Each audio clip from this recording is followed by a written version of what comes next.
In a lecture hall, Li Yunxiao, our protagonist, is awakened by his teacher, confused as he recalls in his memories that the current year was the 1033rd year of the Tianwu calendar. He remembers that he had died 15 years ago on a mountain. Distracted and looking out the window, he sees a statue of himself. While being reprimanded by the teacher, he realizes that he has reincarnated. The teacher then asks him how many refinement methods exist for Xian weapons. Our MC was somewhat distracted and, instead of answering the question, noticed the appearance of this goddess. Realizing how easy and ridiculous the question was, the MC responds, 48 methods, causing the entire class to laugh and mock him. Only the teacher was surprised. The classmates mockingly call him the young master of crap from the Li family and say he should have at least read the books, which state that there are only 6 methods. The MC then calls the book's author a brat and wonders why he had forgotten the other 12 methods. Once again, the entire class laughs at him, saying he was spouting nonsense for getting the question wrong. However, the teacher orders everyone to shut up and says that the author of the book, whom the MC called a brat, had indeed created 12 additional methods, but they were beyond common understanding, which is why no one knew about them. Surprised, the teacher begins to think that the MC, who was mediocre in martial arts, might have talent for alchemy. She then asks more questions, and he answers them all correctly, including one that even the teacher had trouble solving. She then tells him that he no longer needs to attend her classes and that he can take time for self-study, rushing out of the room to inform someone about what had happened. Taking advantage of the situation,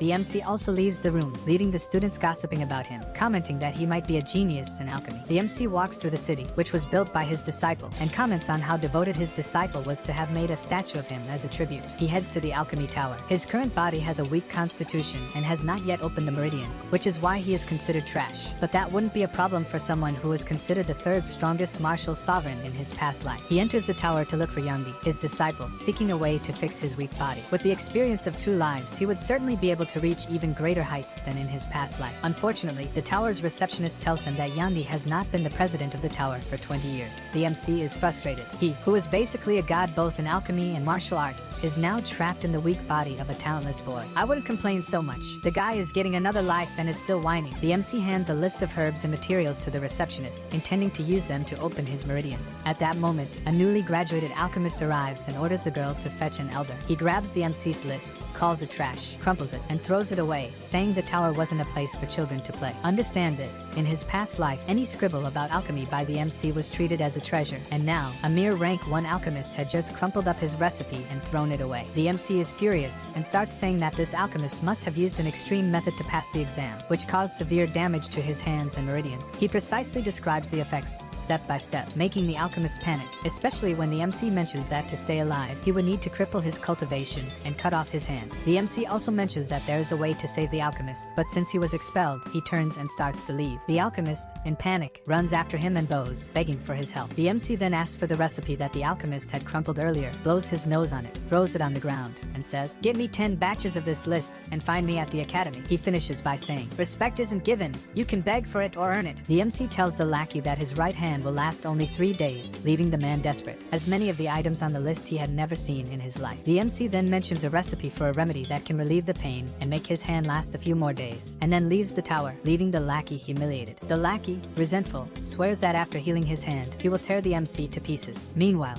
inside the tower, in Lord Liang's office, the receptionist reports about the list the boy had given her. The complexity of the ingredients surprises the Lord, who tells the girl that the next time she sees this boy in the tower, she should hold him and call him immediately. The receptionist is confused, as the complexity of the boy's recipe had left even a rank 2 alchemist perplexed. Who could this boy be? She wonders. On the street, the MC reflects that he shouldn't bet all his chips on the tower lackey, but upon searching his spatial ring, he realizes that the only good thing he really has is a sword. He also finds a rather interesting magazine. While heading back to the academy, thinking that once he got stronger, he would forge a sword for himself, he is approached by 2 lackeys who say he had been drawing too much attention that day, and that some boss Lan had sent them to teach him a lesson. At that moment, his 2 friends appear to help. One of them blocks the attack of one of the lackeys, who had 4 meridians open, but the other lackey attacks, saying that his colleague was too cocky with only 4 meridians open, and ends up breaking the chubby guy's arm. Shortly after, a friend of the MC arrives, Kim Rishue, known as the Princess of Tianshui, surprising even the protagonist. It seems the trash owner of this body wasn't so unknown after all. Upon seeing the princess, the lackeys say that, since she asked, they will let it slide and start to leave. But our protagonist could not be considered the best if he let someone mess with his friends and walk away unscathed. So, he strikes a boss-like pose and tells the lackeys they can't leave without first understanding the difference between a common person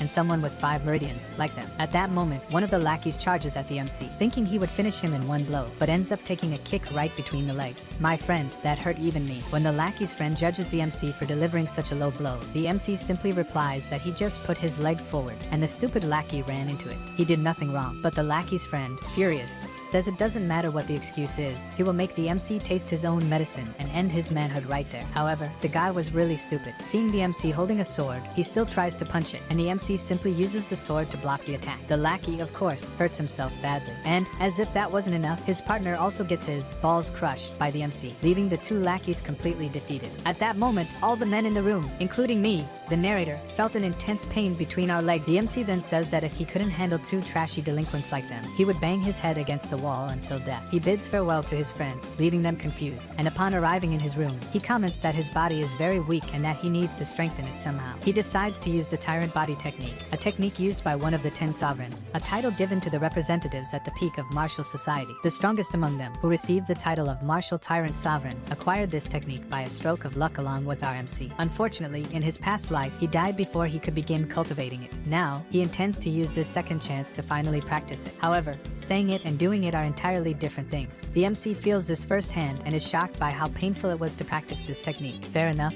after all, it's a technique that belongs to the strongest sovereign. But for him, who was once considered the third sovereign, with talent, courage, and determination, this was nothing but a barrier. Even with the pain and coughing up blood, he continues to train without stopping. The next day at the academy, now that he has a foundation with the Tyrant Body, he decides to train using the gravity chamber. This way, he would increase the intensity of the training and accelerate his progress. As he walks through the place, he feels nostalgic seeing several other young people practicing and remembers decades ago when he went down the same path to reach the top. Perhaps he had forgotten that he had reincarnated and would have to go through everything again to get nostalgic like this. Considering the current state of his weak body, the MC chooses the gravity chamber with only 10 times the gravity. Upon entering, he's incredulous at the absurd pressure that the 10x gravity chamber puts on his body. He notices that all the rooms are occupied, so he uses his divine sense to find one that would soon be vacant. When the occupant of room 13 leaves, everyone is irritated, as they had been waiting there for a long time, while the MC had just arrived and was already going to enter a vacant room. Little did they know that he used his protagonist hacker. When the MC was about to enter, an apprentice tries to use his title as a martial apprentice with 7 open meridians to take the room, but the MC simply says he doesn't care about that and tells the guy to move aside. The apprentice insists, saying that if the MC lets him use the room, he could use his name if he ever found himself in trouble at the academy. Once again, the MC tells the guy to step aside. After this humiliation, the lackey decides to teach the MC some rules that newcomers should follow and prepares to attack. When he releases his power,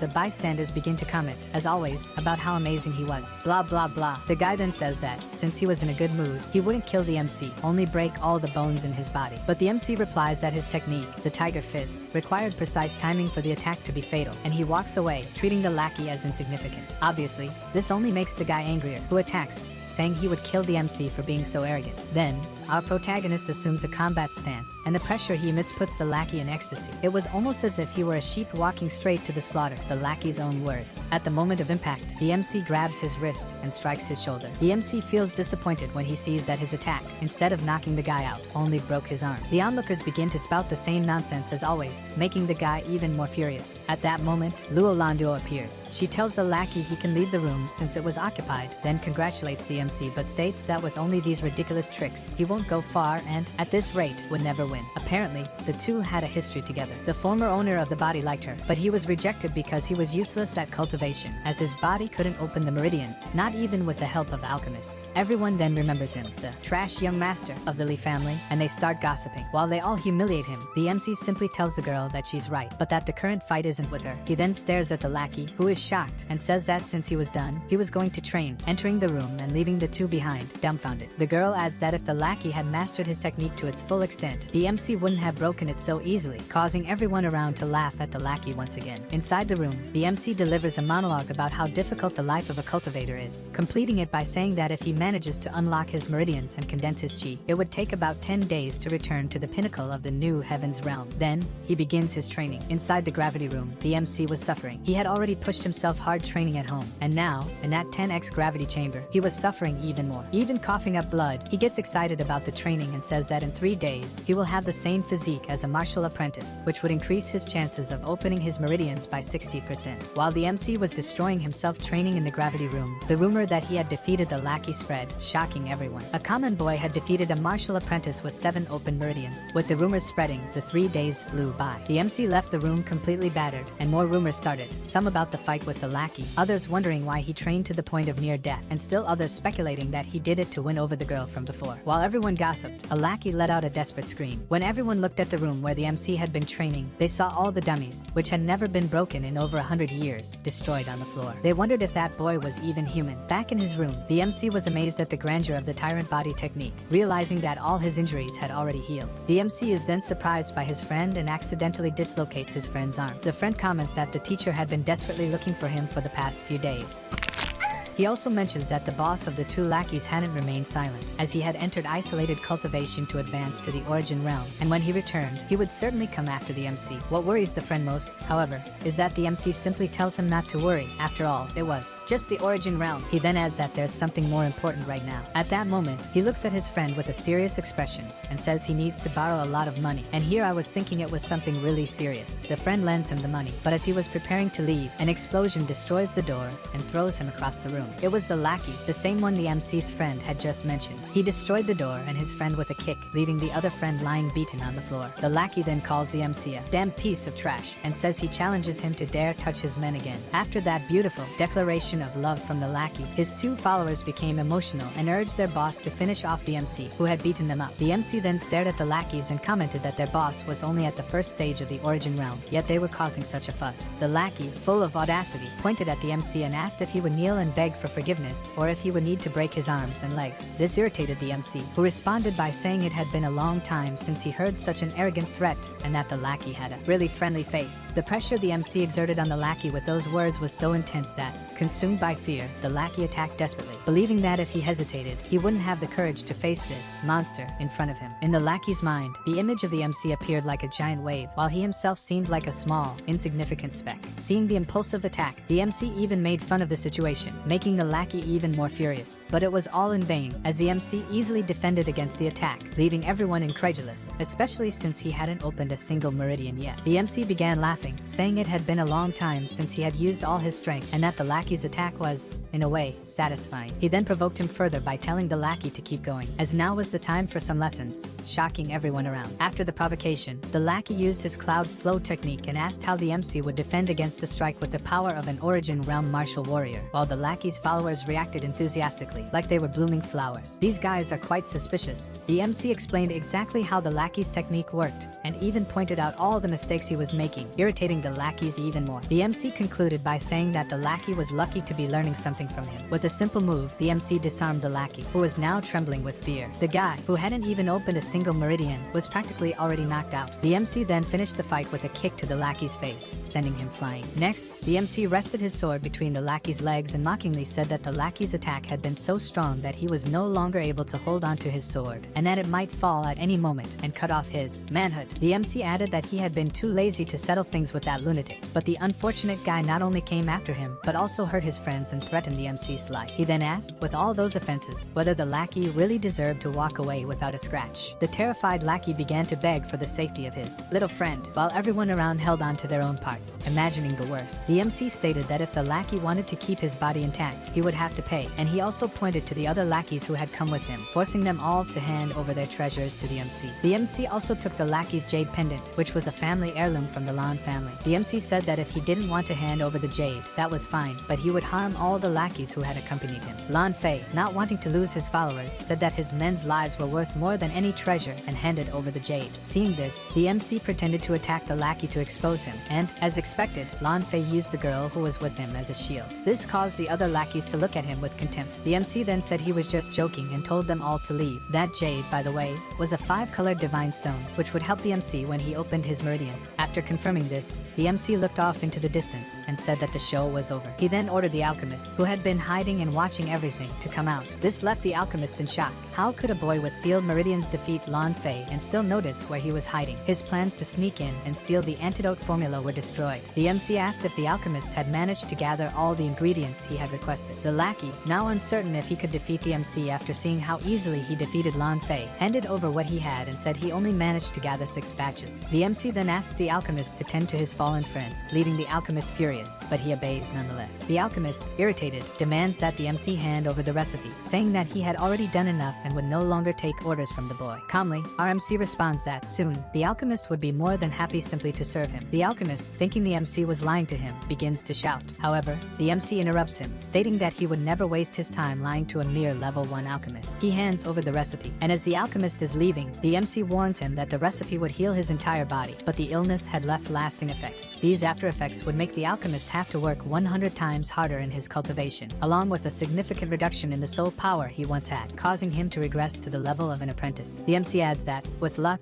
the alchemist might be able to return to level 1 in about 50 years. The alchemist, confused, asks why the MC was telling him this. The MC replies that he has a method that could help the alchemist recover to level 1 in just 15 days, which makes the alchemist doubt his words. Once again, the MC says he wouldn't waste time deceiving someone so insignificant. The MC then makes a proposal. If the alchemist becomes his servant, he will help him recover his level. The alchemist, unable to accept his own insignificance, starts yelling again. The MC adds that the alchemist would only need to serve him for 15 days, after which he could disappear from his sight, leaving the alchemist very confused. He wonders how a boy could diagnose an illness with just a glance and even offer a cure. Using a mental technique, the MC causes the alchemist to see hallucinations and enter a state of shock. The MC then says that the alchemist has the time of 3 breaths to make his decision. Still confused, the alchemist ends up accepting. The MC then states that the alchemist will soon realize that this was the best decision of his life. He hands over a paper with a cultivation method, and when the alchemist sees it, he is completely terrified. It was a soul cultivation art, something only described in legends. The MC says that if the alchemist doesn't return to level 1 within 5 days using that technique, he shouldn't show his face again, as he wouldn't even be worthy of being his servant. The MC concludes by telling the alchemist that from now on, he should address him as young master. While returning to the alchemy tower, the alchemist finds himself thinking about how lucky he had been. After all, such a technique was only mentioned in legends, and the boy had given it to him as if it were nothing. The alchemist ends up thinking that even if he had to become a slave from now on, he would follow the young master, and wonders who he really was. Inside his room, the MC was cultivating. In this second chance, he was using the power of his soul more than anything else, thanks to the technique he had found in his past life. He had managed to increase the level of his soul and thought that perhaps the reason for his reincarnation was this technique, as when he woke up in this body, the inscriptions of the technique were pulsing in his mind. He reflects that in this world, there are 3 types of cultivators, those of the soul, the physical, and the alchemists. Each one focuses on a specific area to strengthen, but the MC remembers that in his past life, he couldn't ascend because he hadn't cultivated his physical body. This time, he wouldn't make the same mistake and would cultivate completely, focusing on all 3 areas. Only when the body, mind, and spirit are at their peak will cultivators have the chance to advance to the legendary realm of the 10 worlds. And this was the path he would follow in this new opportunity. Using the jade and the ingredients he had obtained, the MC begins refining pills and needles to finally unlock his meridians. Utilizing a special technique, he fuses the needles with the marrow cleansing pill and applies them to himself to open his meridians. By the end, he managed to open 5 meridians but still found it insufficient, saying that he needed to find a way to get more jades from the Lan family to unlock even more meridians. As soon as the process ended, his friends woke up, and upon seeing the green color on the MC's body, they thought he had been poisoned by the lackeys. However, the MC explains that it was just the effect of the needles and the marrow cleansing. He also tells them that he had beaten up all the lackeys and even took their money, leaving his friends incredulous. Although happy for him, they were worried, knowing that the Lan family wouldn't take this lightly. However, hiring someone from outside to come into the academy would be impossible, since the director was one of the few martial kings in the city. The lackeys, who couldn't last 5 minutes in a fight against the MC with 5 open meridians, were unlikely to do anything. Imagine what would happen to them in the future when the MC's strength would only increase. During the conversation, they remember that the 3rd place on the academy's strongest list was Lan Xuan, half-brother of Lan Fei. He was a martial master who would graduate that year. While the MC's friends were terrified by this information, the MC thought that the list meant nothing. His friends still commented that, since the year was almost over, they might be able to avoid a confrontation with Lan Xuan. But the MC reassures them, saying they didn't need to worry because he himself would go after the guy, leaving the 2 completely stunned. On the other hand, he could hardly wait to get his hands on another 5-colored jade. Meanwhile, elsewhere, Lan Fei was getting scolded by his uncle, who was a professor at the academy. His uncle comments that Lan Fei was lucky that his half-brother Lan Xuan was in isolated cultivation and hadn't heard about this story. The 2 would likely compete for a high position in the Lan family. This would be a huge disadvantage for the lackey. His uncle calls him trash and says he would handle everything himself, as the academy's annual evaluation was approaching, and he would occupy the position of chief examiner. He planned to eliminate the MC, believing that he still hadn't opened any meridians. The uncle concludes by saying that after the MC MC's expulsion from the academy, they would recover the Lan family's jade. Like any good lackey who can't wait to be humiliated, Lan Fei suggests that since the exam was only a few days away, he should at least get revenge for the humiliation the MC had put him through. He proposes a plan to his uncle, who, upon hearing it, laughs like a psychopath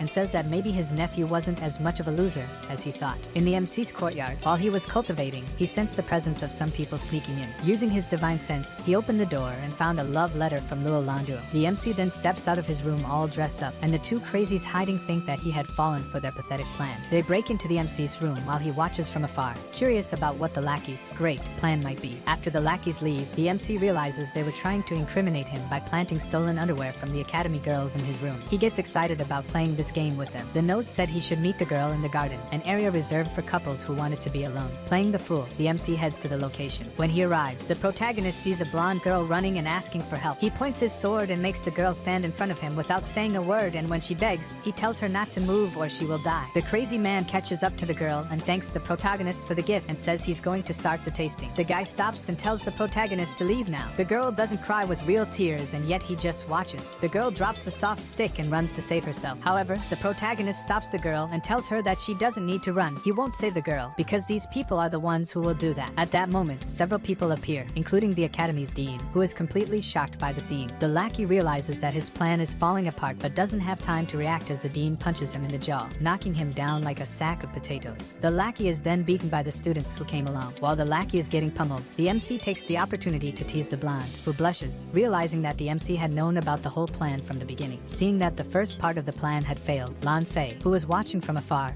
prepares to initiate the second part of his scheme. Meanwhile, the dean is already taking the beaten lackey to the office. The MC carries the blonde in his arms like a princess when Lan Fei arrives with a crowd of girls, narrating his invented story about a perverted thief in the academy. Everyone agrees that the culprit should be caught and judged. With an innocent expression, the MC plays along, asking with a goofy face what the theft of underwear had to do with Lan Fei, causing all the girls to start doubting him. A lackey, part of the scheme, claims they had been chasing the thief to that very spot and accuses the MC of trying to change the subject, acting very suspiciously, and suggests searching the MC's room as a precaution. The princess, who is also one of the victims and a friend of the MC, says she didn't believe it could be him and pressures one of the lackeys, asking if he was sure he saw the thief. This makes the lackey panic because the crime of lying to royalty was punishable by the execution of his entire family. Still, after looking at Lan Fei, he takes the risk and confirms, adding that the thief looked very much like Li Yunxiao, our protagonist. The MC then says that, to prove his innocence, the dean could search his entire room, but adds that if he were innocent, the lackey would need to provide a good explanation for making a baseless accusation. After all, the MC was honest and would never do something so immoral, which makes all the girls believe in his innocence, except for the blonde, who had already been fondled by him. When they all arrive in front of the MC's room, Lan Fei's uncle, who is also a teacher,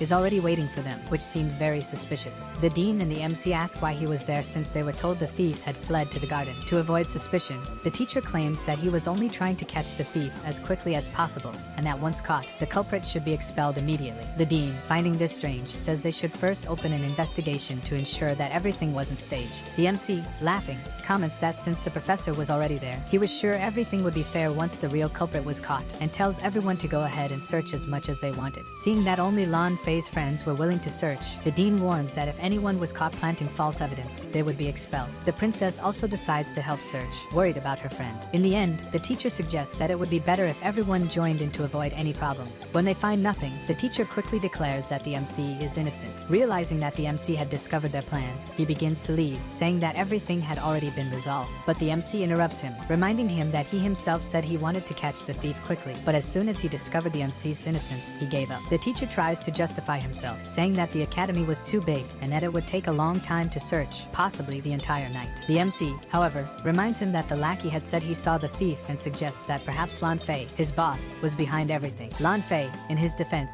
accuses the MC of lying. The MC declares his innocence and suggests that now it was time to prove Lan Fei's innocence, asking to search his room. The lackey, not realizing the MC's plan, accepts the suggestion, but the blonde, being more clever, realizes the MC had turned the tables and tries to flee. However, the lackey, unaware of the trap, leads everyone to his room. Upon arrival, he even taunts everyone, saying they could search all they wanted but to be careful as his things were very expensive. As if they already knew what to look for, the MC's friends enter Lan Fei's room and soon come out with a chest in hand. Lan Fei claims that it was his personal chest, of which only he had the key. Full of confidence, Lan Fei opens the chest to prove his innocence, but to his surprise and despair, all the girls' underwear was inside the chest. He starts shouting, claiming it was a setup, but the MC reminds him that Lan Fei himself had said out loud that only he had the key. The girls, outraged, begin demanding Lan Fei's expulsion, and one of the MC's friends even jokes that there was a used bar of soap among the clothes. The chubby friend then comments, with a mischievous grin, that there was a rumor going around the academy that Lan Fei liked to drop the soap during his bath and make his subordinates pick it up for him. After putting the lackey in his place, the MC was cultivating as usual when his friend came running, all excited, to tell him that Lan Fei had been expelled. However, the friend also brought the news that Lan Fei's uncle, the suspicious teacher, would be the next examiner and would probably try to fail the MC. The MC, with his typical mockery, responds that if the uncle tried anything, he would be expelled like a useless fool, just like his nephew. The comment sends the chubby friend into fits of laughter. Changing the subject, the MC asks if the friend had any news about Lan Xian, Lan Fei's half-brother. The chubby friend, now frantic, starts shouting that now that the MC mentioned it, he remembered that Lan Xian had promised to avenge his half-brother. Obviously, this makes the MC extremely happy, as another 5-colored jade was about to be handed to him on a silver platter, helping him grow even stronger. At the Alchemist Association, with the tip the MC gave in the first chapter, the red-haired teacher finally manages to forge the weapon she had failed to make so many times, completing her test. As the master alchemists congratulate her, they ask how she had solved the previous problems to forge the weapon. She remembers the tips the MC had given her during class but omits the fact that he helped her. The old master alchemists are euphoric, thinking that she had discovered the solutions on her own, and they comment that the city now has another great alchemist. They begin planning celebrations, as they always did when an alchemist leveled up or passed an exam. However, the red-haired teacher, burdened with guilt, remembers that the credit wasn't hers but due to the MC's genius, and she says she doesn't want the party, preferring to remain anonymous. The elders insist, however, stating that her achievement was something grand, something that hadn't been accomplished in the last 100 years, second only to Yan, the MC's disciple in his past life. As they were discussing the redhead's success, a lackey changes the subject, accusing Jerome, the alchemist who is now the MC's servant, of having poisoned himself to cheat on the exam and pass. The accusation leaves everyone in disbelief, as such a claim couldn't be taken lightly. The lackey then goes into detail about what he knows, and the master alchemists say that such an accusation is unacceptable, even though they don't like Jerome. Making an accusation without proof was a very serious matter. The lackey, however, claims he has evidence, and even if he didn't, the side effects of the poisoning should already be visible. Faced with this, the tower master orders them to call Jarong immediately, regardless of what he was doing. When Jarong arrives, he congratulates and praises the red-haired teacher for passing the test, acting as if nothing was wrong, and asks Master Chu why he was called, as he had been refining in seclusion. At this moment, the lackey immediately starts saying that he could stop pretending because everyone knew he was poisoned to cheat. The tower master presents the evidence and says Jarong is being accused of cheating, asking for an explanation. Jarong is shocked that he hadn't realized someone was watching him, but deep down, he feels relieved since the MC had cured him and gifted him a soul cultivation technique. Otherwise, he would be in trouble, as lying to the Alchemist Association was a serious crime. Putting on a big show, Jarong curses the accuser and demands an explanation, showing his hands without any signs of poisoning, leaving everyone surprised, especially the accuser. The accuser asks how Jarong managed to cure himself of Yin Wind stone poisoning. The lackey uses his divine sense and asserts that, even if Jarong had miraculously been cured, his soul power should be much weaker than that of a first-grade alchemist. But Jarong, now empowered by the MC's technique, releases all his soul power and asks if the lackey really thought he was worthy of making such an accusation. The pressure causes the lackey to bleed and shrink back, withering like a dried-out fruit. All the master alchemists present lament the accuser's foolishness for acting so rashly, while Jarong laughs and praises the MC for having given him such an incredible technique, which made him capable of defeating an alchemist like it was nothing in just 5 days. He thinks that, for a technique like this, he wouldn't mind following the MC for 15 years instead of the promised 15 days. After getting rid of the lackey, Master Shu congratulates Jarong on his progress and dismisses him. He walks alongside the red-haired teacher, who, while walking, suggests that he accept one of her students as a disciple. Of course, she was talking about the MC, unaware of his true identity. Jarong says he first needs to find the boy and test him before accepting the request. The teacher thanks him and thinks about the potential the MC could reach if he becomes Jarong's student. Little does she know she's in for a good surprise. 3 days later, the Academy's annual exam takes place. Failing the exam resulted in immediate expulsion, regardless of family status. While the MC admired his statue made by Yang Di, his former disciple, he overhears 2 boys speaking ill of him, saying that he would fail the exam because he hadn't opened any meridians. At that moment, his friends arrive to comfort him, telling him to stay strong. At that moment, Lan Fei's uncle begins speaking about the test and announces that this year there would be changes. In previous years, it was enough to land a punch of 1,000 kilograms on the measuring crystal or to have opened at least 1 meridian to pass. However, since many people used external methods like pills and elixirs to momentarily boost their strength this year, it would be necessary to complete both tasks to pass the test. He then glares at the MC and, laughing, asks who would go first, as if challenging him. All the lackeys around him do the same, laughing at the MC. But the MC shouts, asking if they had lost something, and orders everyone to open their eyes wide. As he walks towards the crystal, he begins concentrating his strength into each of his meridians, making everyone go wild. When he reaches the crystal, all 7 meridians become visible on his back,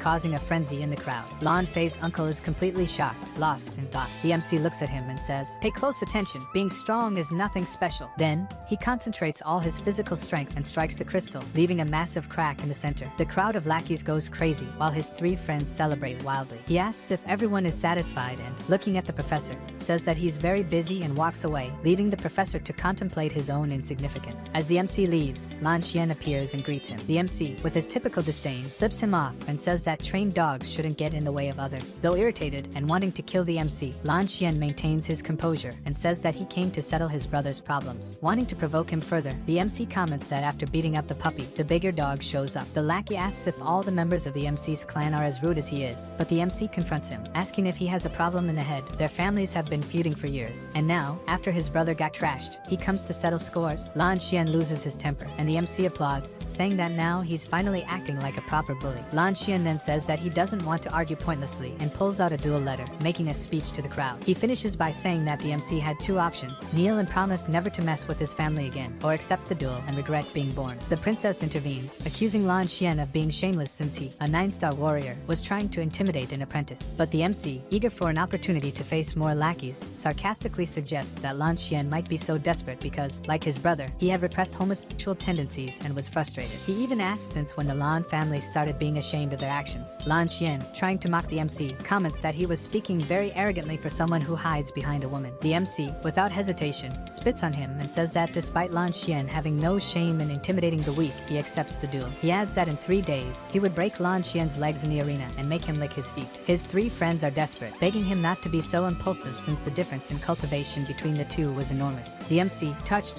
thinks that even though the previous owner of this body had been useless for 15 years, he had managed to gain 3 good friends, unlike him, who had been alone at the top in his past life. He reassures his friends, saying that everything will be fine, while resting his arm on the princess's shoulder, making her blush. First conquest unlocked successfully. As the MC walks away, Lan Xian shouts that he better show up in 3 days to get beaten. The MC, unfazed, responds for him to relax, as he wouldn't wash his shoes for those 3 days so he could rub them well in Lan Xian's face. The MC walks away, thinking that the feud with the Lan family was old and, for now, he would deal with the small fries. In the future, he would destroy the Lan family completely. After this reflection, he arrives at the Alchemy Tower, where he finds a young man trying to refine something, but who was about to fail. The MC tries to give him some tips, but instead, ends up distracting the young man, causing an explosion. Surprised, the young man asks how the MC knew what was going to happen, and he responds that it was from the smell of the recipe. The MC then asks for Jaro, and the young man is impressed by the MC's ability to recognize recipes just by smell. He explains that Jaron was in isolation. At that moment, the young man's sister, who is a receptionist at the tower, arrives and recognizes the MC, commenting that one of the tower masters had praised one of his recipes greatly. She says she will take the MC to Jaron and encourages her brother not to give up. Depressed, the young man says that he was only holding his sister back and that maybe he didn't have any talent for alchemy. Seeing this, the MC suggests that he use 3 fewer herbs in the next recipe and gives other advice. The young man is skeptical, but after his sister insists he trusts the MC, he decides to give it a try. When the MC reaches Jaron's room, the alchemist comes out all happy, only to receive a kick to the face, catching the receptionist by surprise. After all, Jaron was known for being a very proud alchemist. Inside his room, the lackey was happy to have advanced thanks to the MC, but the MC quickly cuts the enthusiasm, saying that wasn't important and that he needed his help to refine 2 pills, 1 impactful and 1 explosive. Both were second-grade pills, which would normally be impossible for the lackey. However, the MC claimed that with his guidance, it would be easy and ordered the lackey to quickly gather the ingredients, as he didn't have much time. The lackey gathers 3 batches and comments that the success rate for first-grade pills is 60%, and for second-grade pills,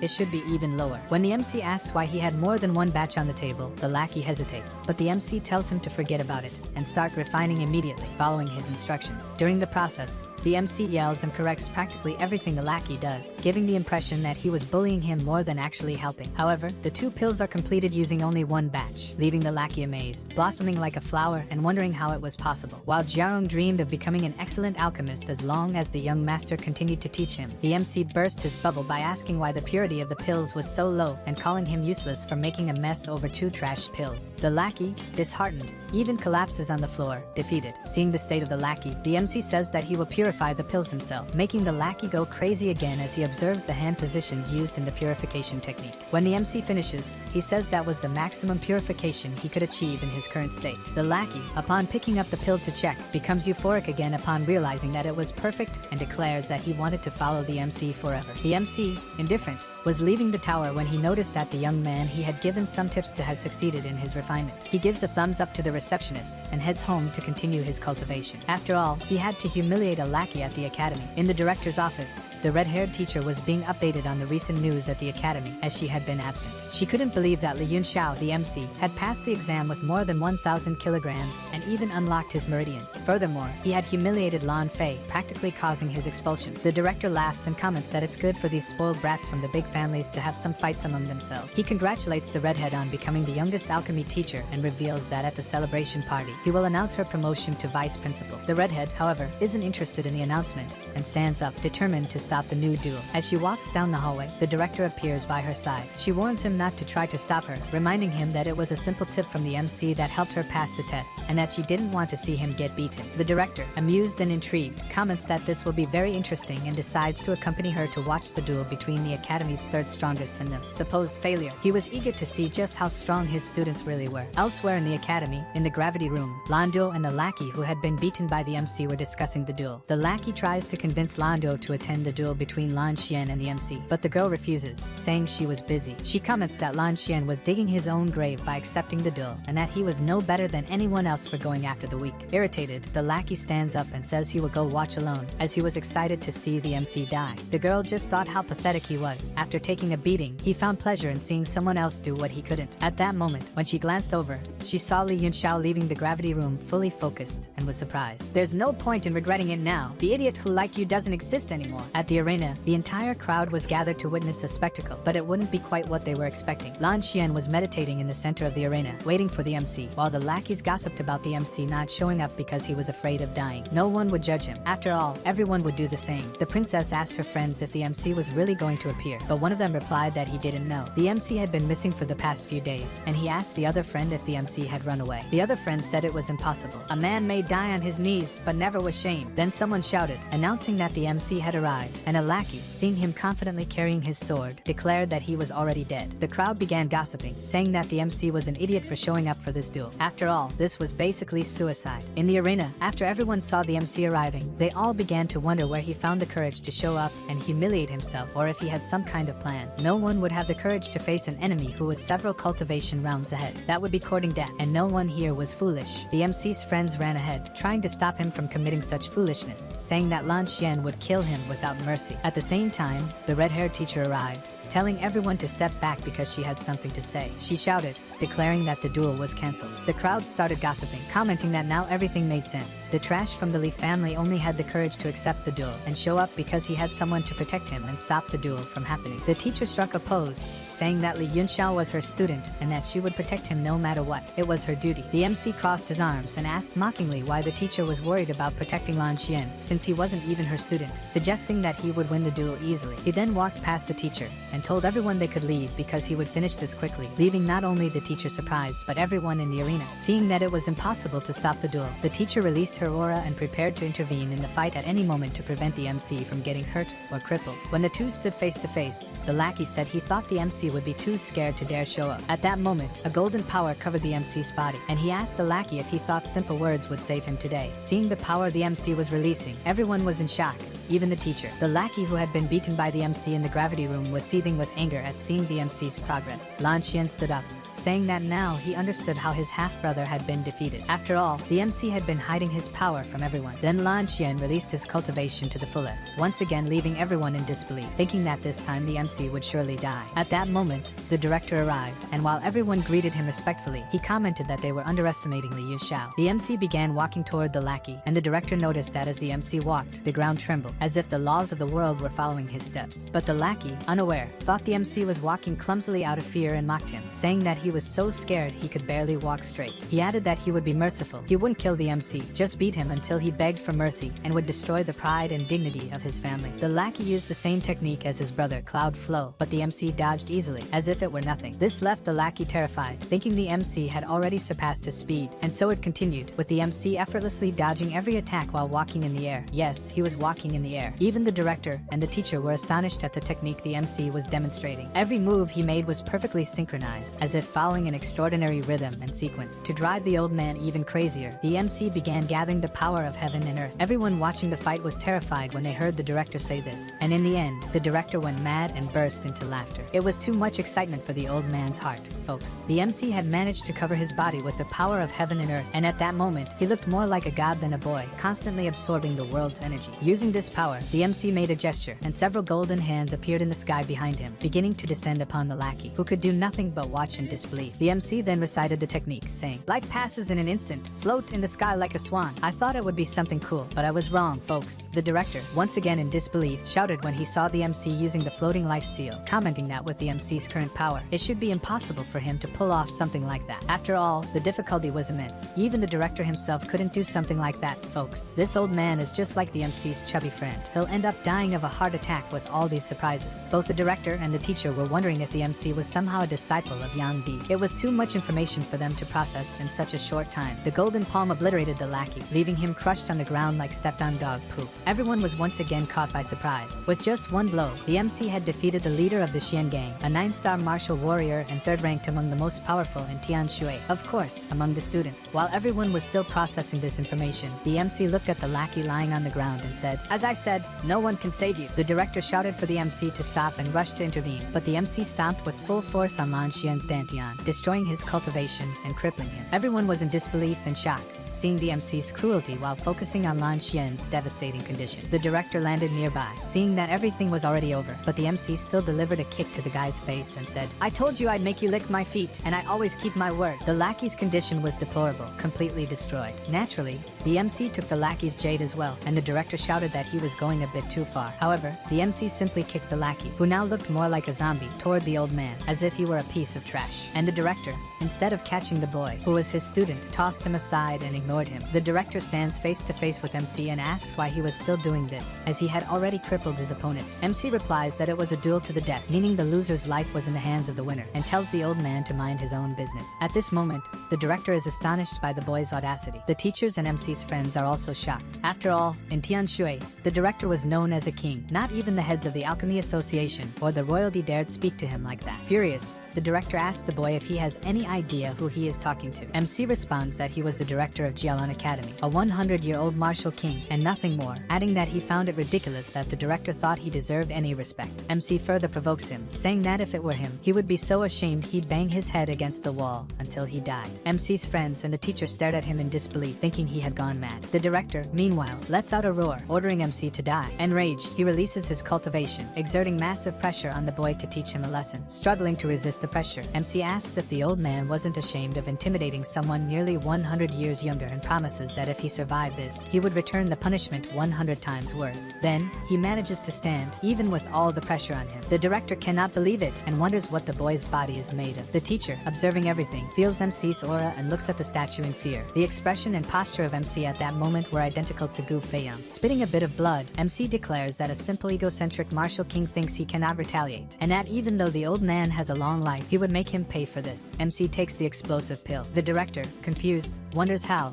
even a martial master or grandmaster would have already succumbed to such pressure, but the boy was still standing. He considers whether to use all his power to teach a lesson, but MC wouldn't let that happen. MC begins making hand signs, and clouds and winds start to stir. The director, the most powerful in Tianshui for decades, was sweating nervously before a mere 1-star martial warrior. Who was this boy, after all? The winds rise, and the world trembles. The winds and clouds will roar because of me. The technique of Lord Gu Feiyang, the great palm of winds and clouds. Long ago, at the peak of the snowstorm, in the Xingxiao temple, the martial sovereign Gu Feiyang, the conqueror, annihilated 10 9-star martial sovereigns using the great palm of winds and clouds. He insulted the temple's owner 3 times, roamed freely in forbidden areas, and showed disdain for everything. This story has been passed down for generations. The director orders the boy to stop immediately, not out of fear of the technique. After all, the boy was still weak, but out of concern for insulting Yang Di. For MC to know this technique, he must surely be one of Yang Di's disciples. The director turns his back on the boy, as if nothing had happened, and says that since the two agreed to the duel, not even he, as the director, had the right to interfere with the outcome. But he warns MC not to act like this in the future. All the gossipers watching the spectacle begin to wonder since when the director had become so kind, as his temper was well known. Ignoring all the gossip, the teacher appears instantly in front of MC and orders him to undo the technique. MC sighs, calling the director egocentric, and says the old man was lucky this time. Without paying attention to the teacher, MC sits in a lotus position and begins to absorb all the energy from the explosive pill. Feeling that the technique MC was using was strange but also very powerful, the teacher takes the opportunity to cultivate as well, trying to use this force to break through her cultivation level. The gossipers start to wonder why she was doing this. Noticing what was happening, shouts that the duel was over and dismisses everyone so as not to disturb the two in this delicate moment. Sometime later, the teacher, amazed by the amount of energy she felt, which was even able to help her advance, wonders what kind of celestial technique MC had obtained. When she opens her eyes, MC is staring at her with a silly expression, which makes her feel embarrassed. She asks what he was doing. MC responds that he was just waiting to congratulate her on her advancement, but the redhead is startled to realize that he had advanced as well. MC says that his advancement was nothing compared to hers, now that she was in the Four Guardians realm, but she quickly ignores him, pulls his ear, and demands he explain everything that happened while she was cultivating. Our MC says he was very injured and would explain everything once he recovered. She then grants him 3 days while leaving the arena. MC starts laughing and says that her talent was extraordinary and that it would be worth training her. Without wasting any more time, he heads to the gravity chambers to cultivate the energy from the explosive pill as quickly as possible. Everyone who sees him coming steps aside, afraid of somehow angering him and ending up like Lan Xian. The girl, who always looked down on him before,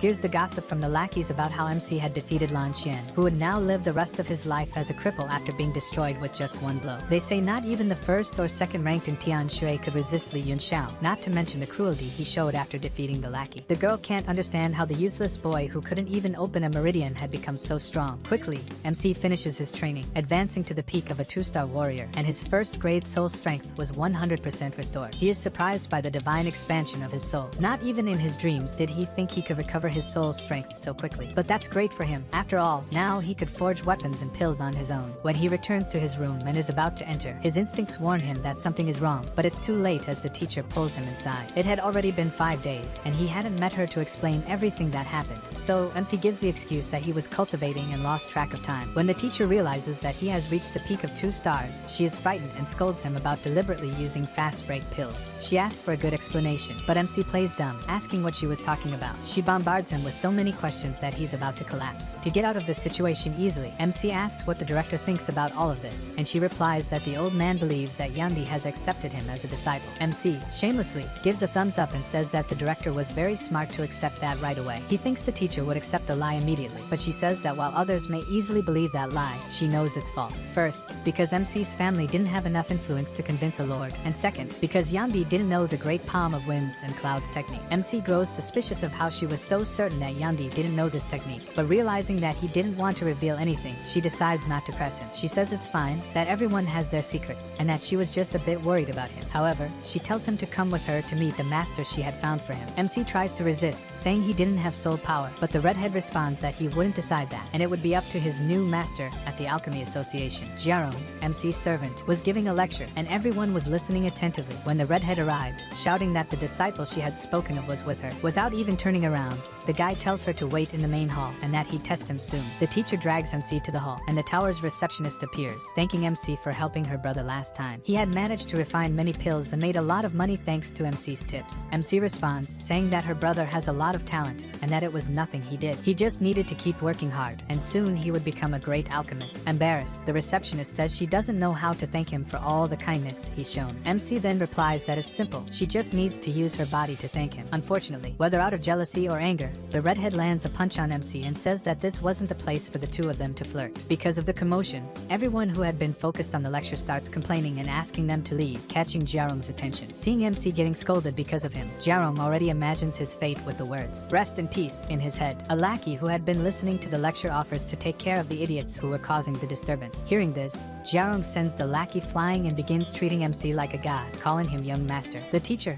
not understanding anything, starts smacking MC's head, telling him to introduce himself properly. MC then shouts, calling Jerome master, but ends up getting another smack on the head. The lackey, seeing MC get hit because of him, starts losing more and more HP, while the protagonist shows a frustrated expression. Desperate, the lackey slaps himself and falls to his knees, begging the teacher to stop hitting MC. He claims that the young master has immense potential, and that there's no need for any soul test. Everyone watching is shocked, unable to understand how the proud Jerome was kneeling there. In disbelief, the teacher asks if he would accept the boy as a disciple, and Jerome replies yes. But upon looking at MC's face, he quickly changes his mind and says no. Confused by his indecision, the teacher asks if he will accept him or not, but Jerome starts crying on the floor and begs to do anything, as long as she doesn't hit MC anymore. Suspicious, the teacher looks in MC's direction, but at that moment, Master John, the leader of the Imperial Alchemists of Tianshui, a third-grade alchemist, arrives. MC senses the old man's energy and immediately realizes that he was at least a third-grade alchemist. While he's thinking about this, the teacher comments that for Master John to have come personally, Rishua's illness must have worsened. Caught off guard, MC asks what illness his friend Rishua has, and the teacher explains that she was born with a yin energy disease in her meridians. When she was young, specialists hired by her father said she would only live for 5 years, but His Majesty, her father, obtained a recipe from an alchemist that allowed her to live for another 10 years, and that was 9 years ago. MC says that this disease cannot be cured with ordinary pills, only with the 5 Dragons Pure Yang pill, which could save her. However, it is an 8th grade pill, and no one could make it nowadays. At that moment, MC simply asks to go back, saying he would talk to his new master about a few things. The teacher notices that Jerome's usual cold and proud attitude, where he despised everyone, had changed around MC. He was acting like a servant before him, but she lets it slide and leaves. Inside Jerome's room, MC orders him to announce to everyone that he himself would cure the princess's illness. The lackey is suspicious, so MC explains that with the golden acupuncture technique, it would also be possible to cure Rishua's illness, though it would take some time and soul power, but it would be easy for him. The lackey is stunned upon learning that MC knows the legendary golden acupuncture technique, but MC doesn't care about his reaction and orders him to announce that he will carry out the procedure, though at the right moment, MC will take over the treatment. The lackey then asks if, while MC is using the technique, he could at least watch the process. MC replies that he can do whatever he wants, but he should be prepared to take over the princess's treatment, or she will die. MC hands over a list of materials that he will need for the treatment. When the lackey sees the list, he comments that it contains many items, including materials for forging. MC, as he prepares to leave, says that he still doesn't have a Xian weapon and that he'll take the opportunity to forge one along with the needles. He bids farewell and leaves. In the city, MC is walking around, searching for the necessary materials to forge the needles. He wants to personally find the materials and do the forging himself to ensure there are no errors in the princess's treatment. At that moment, he spots the blonde girl who had tried to set him up earlier, pretending to be kidnapped, being coerced by a fat man over the price of a medicine. The fat man says that since she doesn't have the right amount, he could sell her the medicine, but in return, this delicious thing should become his girlfriend. Obviously, she refuses. In fact, she even says not even in her dreams, trying to humiliate the fat man further and starts to walk away. However, the man reminds her that her sick brother won't survive without that medicine, suggesting she reconsider, saying the deal would only last for 3 months. She still refuses and asks him to sell the medicine on credit, promising to pay the full amount in 3 months. But the fat man doesn't accept and continues to threaten her, reminding her that her brother won't survive long without the medicine. He tries to grab her breasts, but at that moment, MC slams his hand away and asks who the audacious pig was that was trying to touch his woman, leaving the blonde blushing and smiling at MC. When the blonde sees MC approaching, she remembers perfectly the day of the setup she participated in,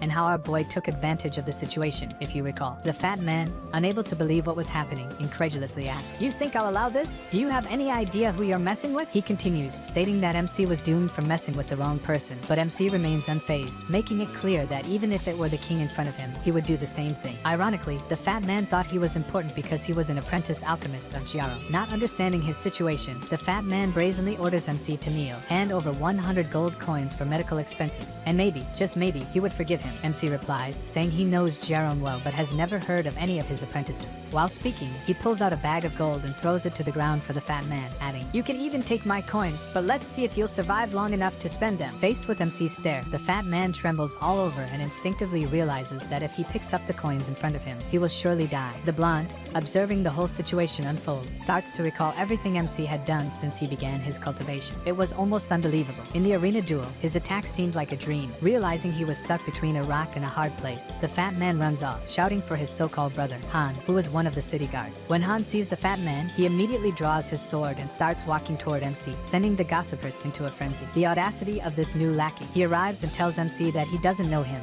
and doesn't care. He gives 2 options: kneel, hand over the money, leave the girl, and disappear, or become crippled and spend the rest of his his life in a cell. Han finishes by saying that MC had only 3 seconds to decide. Thinking the situation was already under control, the fat man bends down to pick up the bags of coins on the ground. But my friend, he takes such a well-placed kick to the stomach that his dantian is shattered instantly, turning him into a cripple in cultivation. Seeing everyone in despair, MC lets out a laugh and says he chooses the second option, while the blonde girl is completely confused, lost in the chaos. The guard no longer bothers to talk and attacks MC with all his might. However, MC effortlessly catches the attack with 2 fingers, as if it were the easiest thing in the world. Everyone is shocked by the scene, and the lackey finally understands why the boy in front of him was so arrogant. His strength was real, no joke. Then the lackey unleashes the power of his jade sword, a Xian weapon. With his weapon activated, he regains his previous arrogance, as a sword of this level was extremely rare, and few alchemists were capable of forging it. But MC, as always, simply cracks his neck and comments that it's just a piece of trash, a first-grade Xian weapon. He easily dodges the lackey's strike and hits the sword with several precise punches, deactivating it. After that, the lackey goes mad, desperately trying to reactivate the sword in a dramatic fashion, but miserably fails. Everyone watching the ridiculous scene also doesn't understand what had happened. The lackey is in disbelief, thinking that the sword, which cost his family's entire fortune, and for which he had begged countless times for alchemist Leon to forge, had been broken. At this moment, MC starts laughing and, with arms crossed, tells the lackey that if he had any more tricks up his sleeve, now would be the perfect time to show them. The lackey, already lost in his misery, screams for all his helpers to kill the boy in front of him. He no longer cared about anything. MC laughs at the weaklings running toward him. He simply dodges the attacks and begins to defeat each one with a single blow. To the blonde girl, who watched everything from the side, it seemed as if his movements were a dance. MC, noticing her confusion,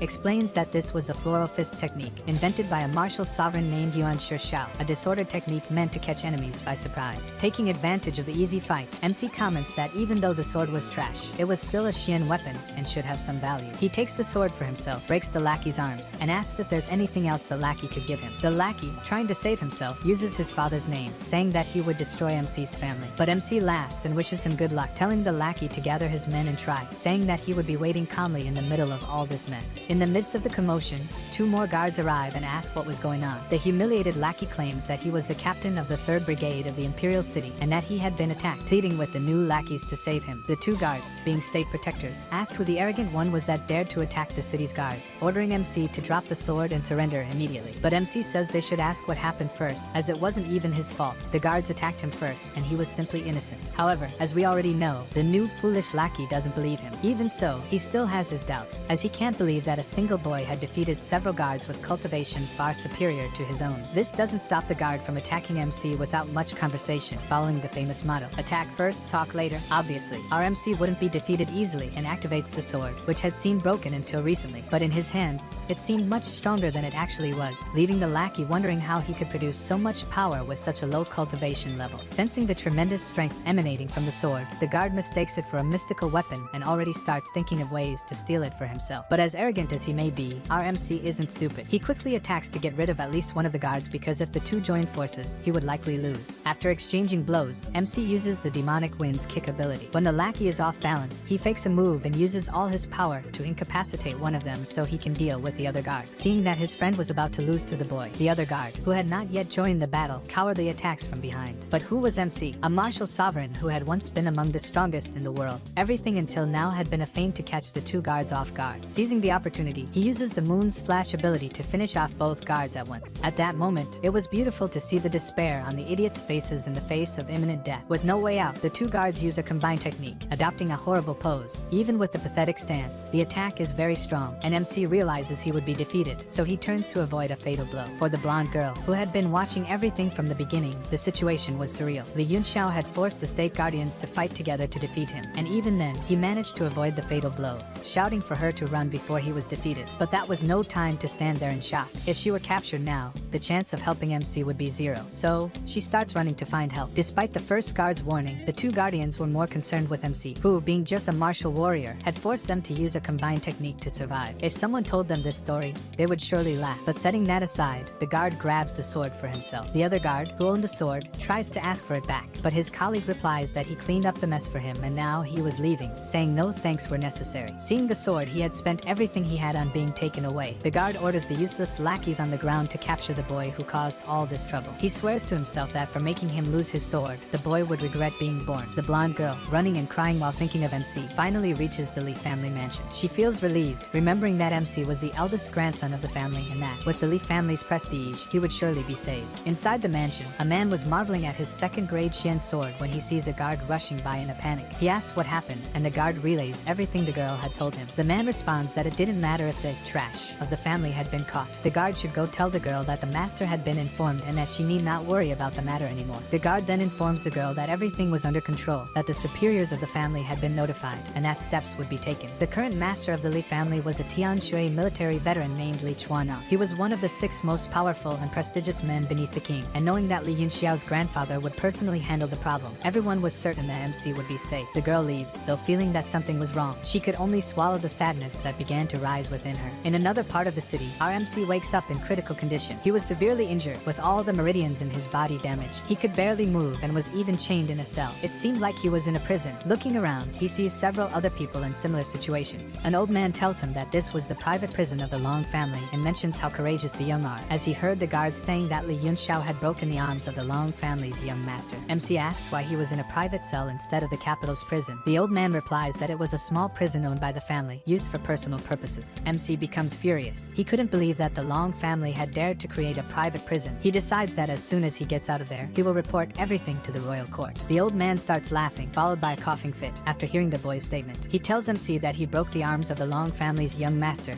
and thought he could leave easily. He shares that when he was MC's age, he spat on the ground in front of the Long family's gates, and was captured and imprisoned, remaining there ever since. The old man begins pointing to the other prisoners and telling their stories, each more absurd than the last. Unlike what the old man expected, MC simply laughs and tells everyone to stay calm and safe, stating that when he escapes, he will take everyone with him. The declaration sounded as though the escape was already a done deal. The old man doesn't take MC seriously and warns him not to try anything foolish. Even though the place was horrible, there was still food, albeit spoiled, every day. Without further ado, MC stops arguing with the old man and begins activating the tyrannical body technique. The old men around him start commenting on how long it would take before he gave up on the idea of escaping. Unfazed by what was happening around him, MC feels a strange power in his dantian, slowly circulating through his body, repairing his damaged meridians. Without a doubt, this was the best body technique of all. At the Alchemy Association, Jerome, MC's servant, goes into shock when the teacher tells him that Li Yunxiao had disappeared. He had already taken responsibility for handling the princess's situation and was being pressured to carry out the golden acupuncture procedure, as the princess didn't have much time left to live. Desperate and out of options, Jiarong falls to his knees and confesses that, in truth, the one who was supposed to treat the princess was MC. He was merely the boy's lackey. The 3 people present are stunned, and alchemist Zhang says that this was too much, declaring that treating the princess's life like a toy was unacceptable. He orders that Jiarong be imprisoned and executed as soon as everything is over. Jiarong tries to speak, but is quickly silenced with a kick to the mouth, left broken on the ground. The guy was so irritated that he even lashed out at the teacher when she tried to talk to him, but she didn't take it too seriously. She explained everything that had been happening with Li Yunxiao, his advice on alchemy, and the power he demonstrated in the duel, leaving the 2 old men incredulous. After all, everyone knew about the Li family's trash condition, unable to cultivate because his meridians couldn't be opened. The man was even more shocked to discover that the boy not only won the duel against someone with much higher cultivation levels, but did it with a single blow, using the floating life seal. Thinking about the possibility that the boy was a disciple of Yambi and really knew the golden acupuncture technique, Lord Zhang ordered them to use all available resources. Even if they had to search the desert, they had to find the Yunxiao as soon as possible. After all the commotion and alchemist Zhang's order to search the country for RMC, the scene cuts to a bar. The blonde girl was working as a waitress while Yu Hejing and Luo Landuo, the 2 who always mocked MC, were arguing about his incredible feats. Luo Landuo stands up and tells the lackey that he talks too much crap and that she's had enough. She bids him farewell, saying he shouldn't look for her again. Meng Wu approaches the guy, who was slumped over the table, to deliver another drink. But the guy immediately starts hitting on her, like a dog in heat, trying to impress her with his high cultivation and all. She tries to sell the drink and leave, but the guy, being extremely obnoxious, tries to buy her as well. Meng Wu brushes the lackey's hand off her and tells him, at the very least, to have some dignity, as he was already crossing the line. It seems like this blonde has some sort of curse. Wherever she goes, there's always some lackey trying to buy her. The guy gets irritated and starts acting aggressively, saying she was just a waitress, and if he told her to become his girlfriend,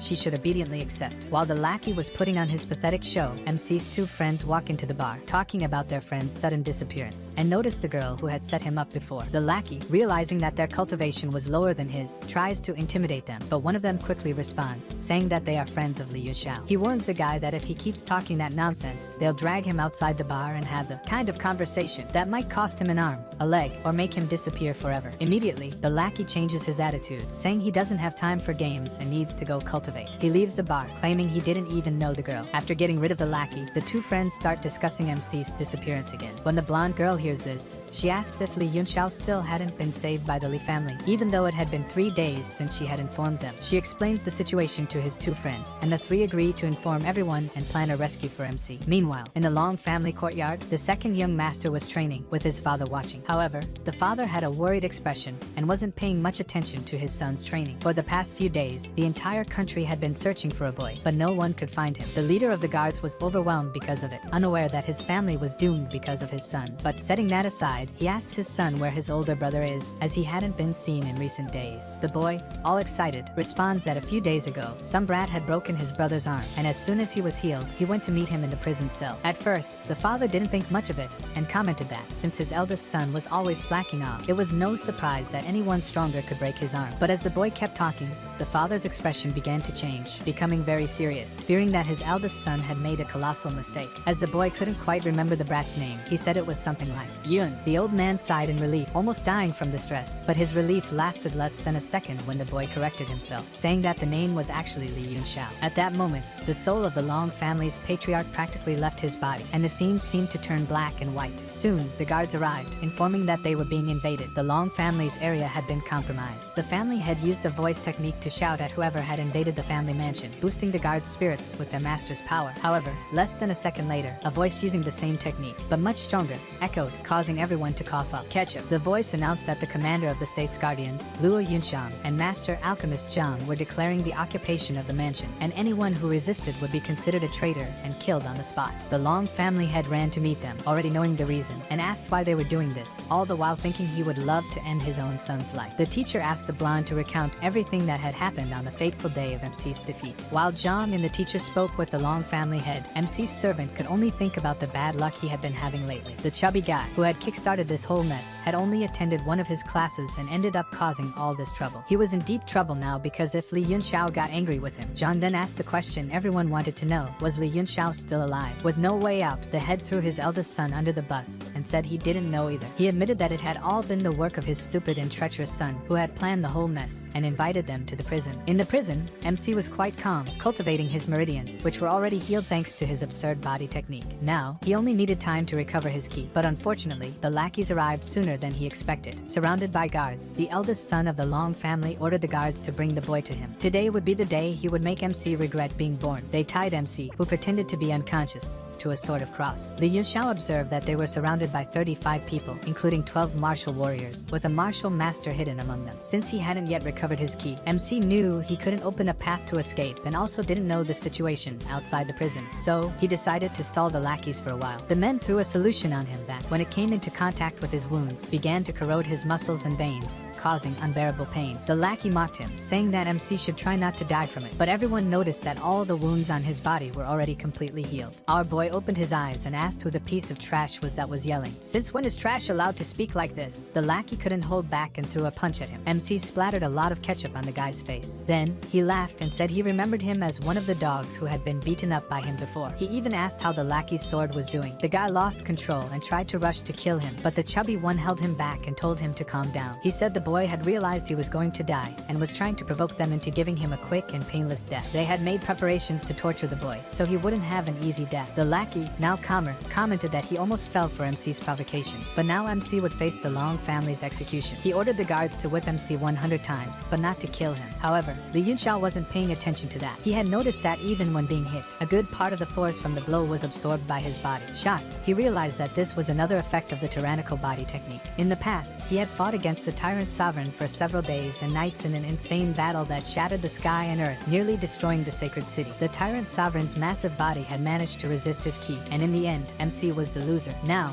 he understood why. The Tyrant Sovereign had been absorbing energy through the blows received throughout the fight. But the technique had a weakness. Who would let themselves get hit to absorb energy in the middle of a fight? Not even the Tyrant Sovereign would allow himself to be struck unless it was absolutely necessary. However, MC's situation was different. The lackeys were hitting him without killing him, which was perfect for our protagonist to absorb some free energy. He even mocks them, asking if that's all the losers had to offer. Annoyed, the lackey hits MC even harder, making him recover his primordial primordial key more quickly. The old man, who was the strongest there, comments that the boy's bones were truly resilient. Even after being hit so many times, he hadn't shed a single tear. The chubby one is pleased, saying it's good that he's tough because if he died after just a few whips, it wouldn't be any fun. But MC didn't care about these guys at all. He was focused, thinking he was just a little short of becoming a 3-star martial warrior. However, at that moment, the lackey with the bandaged hand yells, "Stop!" MC becomes irritated, realizing the lackey thought he had underestimated him. The lackey then says that now the main event would begin. MC thinks he's already at the peak of a 2-star martial warrior and could even break free from the chains if he wanted to, but he knew it wasn't the right time yet. His body was still too injured, and there was still a second stage martial master among them. Deciding to wait and see what would happen, MC watches as the chubby one calls over 2 guards and throws some powder called Wood Razor on them. The 2 guards, who had seemed tough before,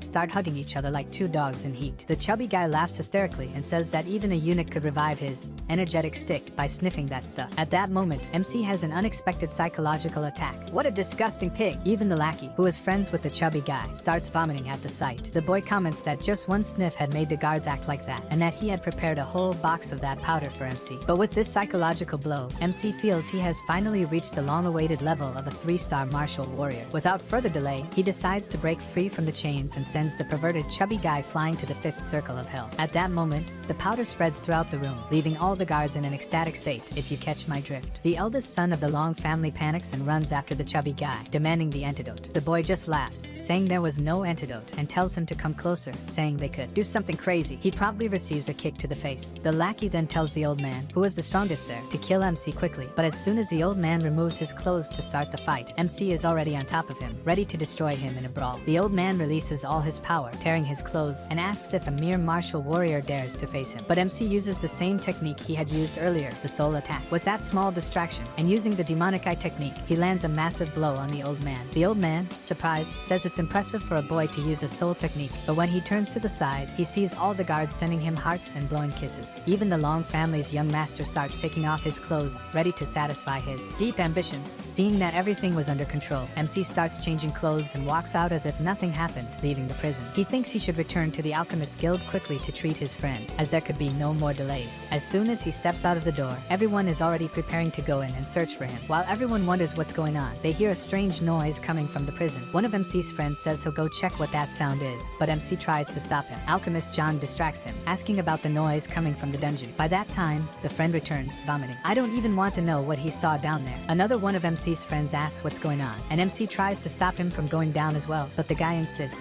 saying he needs to see what it is. MC explains that the son of the Long family had invited his lackeys for a little party down there, but no one listens to him. Everyone heads down to see what's happening. At this point, the author leaves us with the following image. The next scene has been censored for obvious reasons. After a while, everyone is on the verge of death in the Long family courtyard. The head of the Long family asks exactly what happened down there, and MC jokes, saying that his son invited him to join in. Without going into details, he asks what kind of crap the family head had taught his son. The family head gets irritated, but as he looks at MC, he realizes that even though the boy is just a 3-star martial warrior, the energy and presence this kid exudes give the impression that, even if he attacked, he wouldn't be able to defeat him. But he thinks that this was just the effect of the scene he witnessed down there. But MC's servant says, like father, like son. This must be something that runs in the family. Of course, the Long family head immediately attacks MC's servant, cursing him in every way possible, but no one really pays attention. Alchemist Zhang asks if the boy is Li Yunxiao, and MC confirms, saying he knows exactly who he is. The alchemist then asks how MC recognized him, and MC points out the important people at his side and notes that he wasn't the king, so he made a few deductions. The man laughs and says it seems like MC really is different from the others. Perhaps he truly does know the golden acupuncture technique. MC jokes and says, let me give it a try. The man replies, try. The princess has an extremely noble status. If your skills aren't up to par, how can I just let you play with her life? MC, still mocking, says, if even I can't fix this, who do you think will? At least let me try. What's your problem? This MC is so cheeky that, after getting serious for a moment, the man just laughs at him and says, alright, go ahead, give it a try. He adds, if you manage to save the princess's life, then no matter what happens in Tianshui, I'll do my best to protect you. But if you fail, even if your grandfather comes, he won't be able to save you. At this point, MC stops joking and seriously says, my life is in my own hands. The man is shocked but says nothing more because at that moment, MC's servant chimes in, saying that everyone should stop arguing, as the focus should be on treating the princess. Looking around, MC notices the blonde girl and says that last time, she set a trap for him, but this time, she brought people to rescue him. Now, they were even. He adds that it just so happens that he needs an assistant to help save the princess's life. The girl tries to say she's kind of useless and won't be of any help, but MC reassures her. If I say you're useful, trust me. Come with me. MC informs alchemist Zhang that he will need the blonde girl and the redhead as his assistants, and that Zhang would need to cover their payments. The man simply says, do whatever you want. He was rich, after all. The teacher is thrilled when she hears this, realizing she'll get to see the golden acupuncture technique firsthand. This was a once-in-a-lifetime opportunity. At that moment, at the Alchemist's Guild, the entire 4th floor was an ice chamber due to the princess's illness. Her condition had spread ice throughout the area. She was resting on a jade bed that slowed the disease's progression. MC blamed himself for having such a low soul power and not noticing his friend's illness sooner. While the teacher asked if 30 golden needles and a curtain would really be enough to save her, she also asked MC if he was confident. Alchemist Zhang asked him to be honest. What were the chances of success? 20%? 30%? If the chance was lower than that, he would have to inform His Majesty about the situation. Everyone grew tense, waiting for the answer. MC then said that if she weren't a woman and he could touch her directly to administer the acupuncture, he would have a 100% chance of success. But look how cheeky this guy is. He says that, since she's a woman,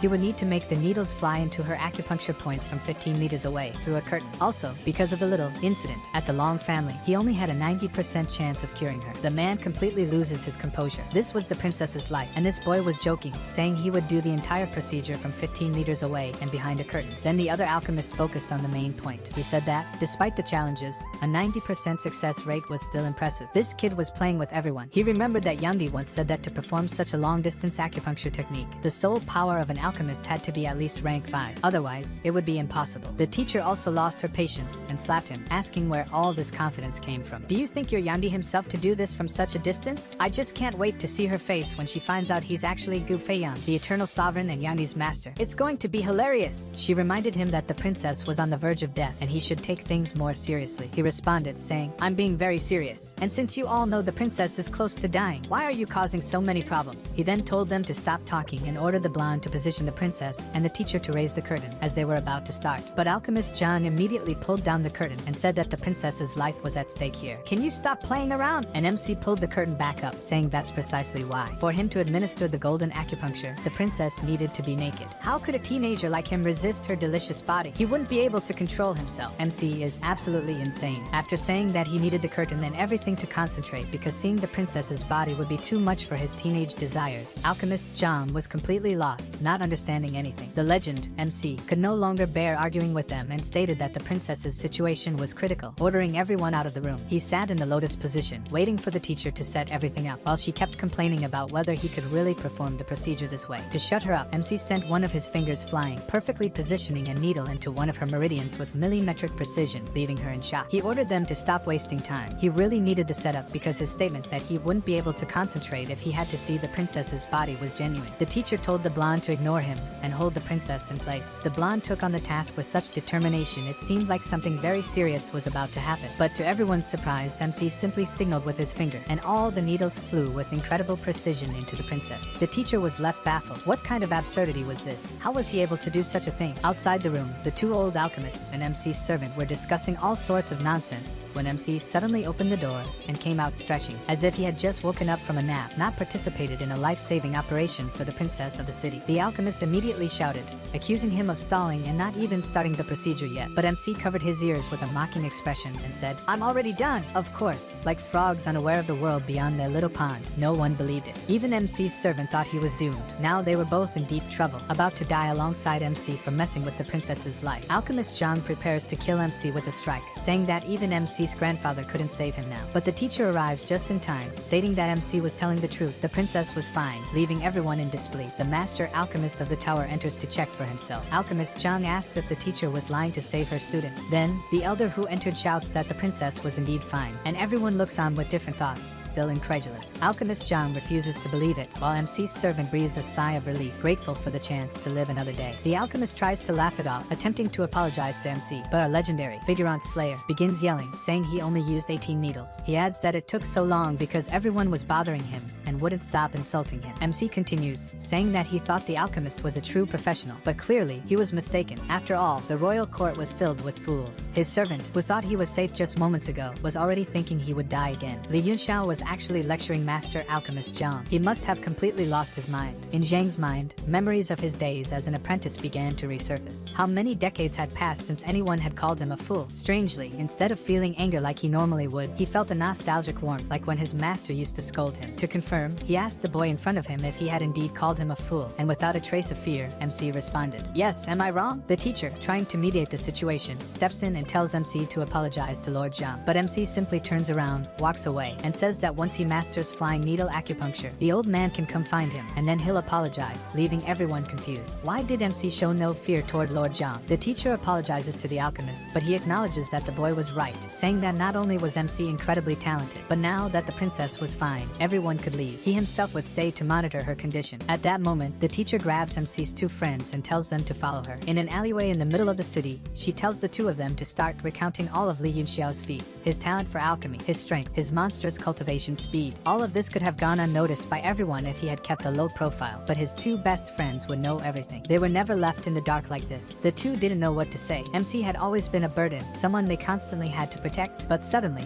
as if he had become a different person, he showed so much that left them in the dust. He had become someone to admire and follow. The teacher then begins thinking outside the box and says that, given all this, MC probably did all of it because he needed to remain unnoticed. And now, having emerged as a brilliant, strong star, it was because he had completed all the preparations for his rise. Something very big was about to happen in the Li family of Tianshui. They continued discussing how the Li family had fallen into the hands of the effeminate Li Yi, and how something huge was about to happen that would involve the entire nation. She told them to be prepared. The boys say that as long as their friend is involved, they will stand by his side no matter what. They then ask the teacher whose side she would take if a great battle broke out. She simply replies that, as commander of the state guardians, she only obeys His Majesty, the king, leaving the two boys very disappointed with her answer. But she adds that Li Yunxiao is her student, after all, implying that she would support him above all else. MC has a sudden sneezing fit and is left confused, wondering how his body, which was in perfect condition, could be sneezing like that. Some say it's gossip. At that moment, the blonde girl shouts for MC to wait, and a bit embarrassed, asks if he could take a look at her brother's condition. MC, still picking his nose with a slightly psychotic expression, says, "Looks like I got lucky tonight." As they walk to the blonde's shack, MC gives her 1,000 gold coins for her help with the princess's treatment. The blonde is shocked and says she did nothing to deserve such a sum. But MC replies that if she hadn't been there, he would have had to undress the delicious princess himself and would have lost focus. In the end, she accepts the money but wonders what kind of crazy reasoning that was. It takes them 4 hours to reach her house, and MC comments that now he understands why she managed to open 7 meridians at such a young age. She has to walk 4 hours to school every day. She explains that the price of homes in the capital was too high for her and her brother. When her father was still alive, her family lived comfortably in the city. He was a captain of the guard, but 3 years ago, he was killed in action. Since then, with a little compensation money, she and her brother had to move to the countryside. MC enters to check on her brother, who was in critical condition. He had been like this for 5 months, and during that time,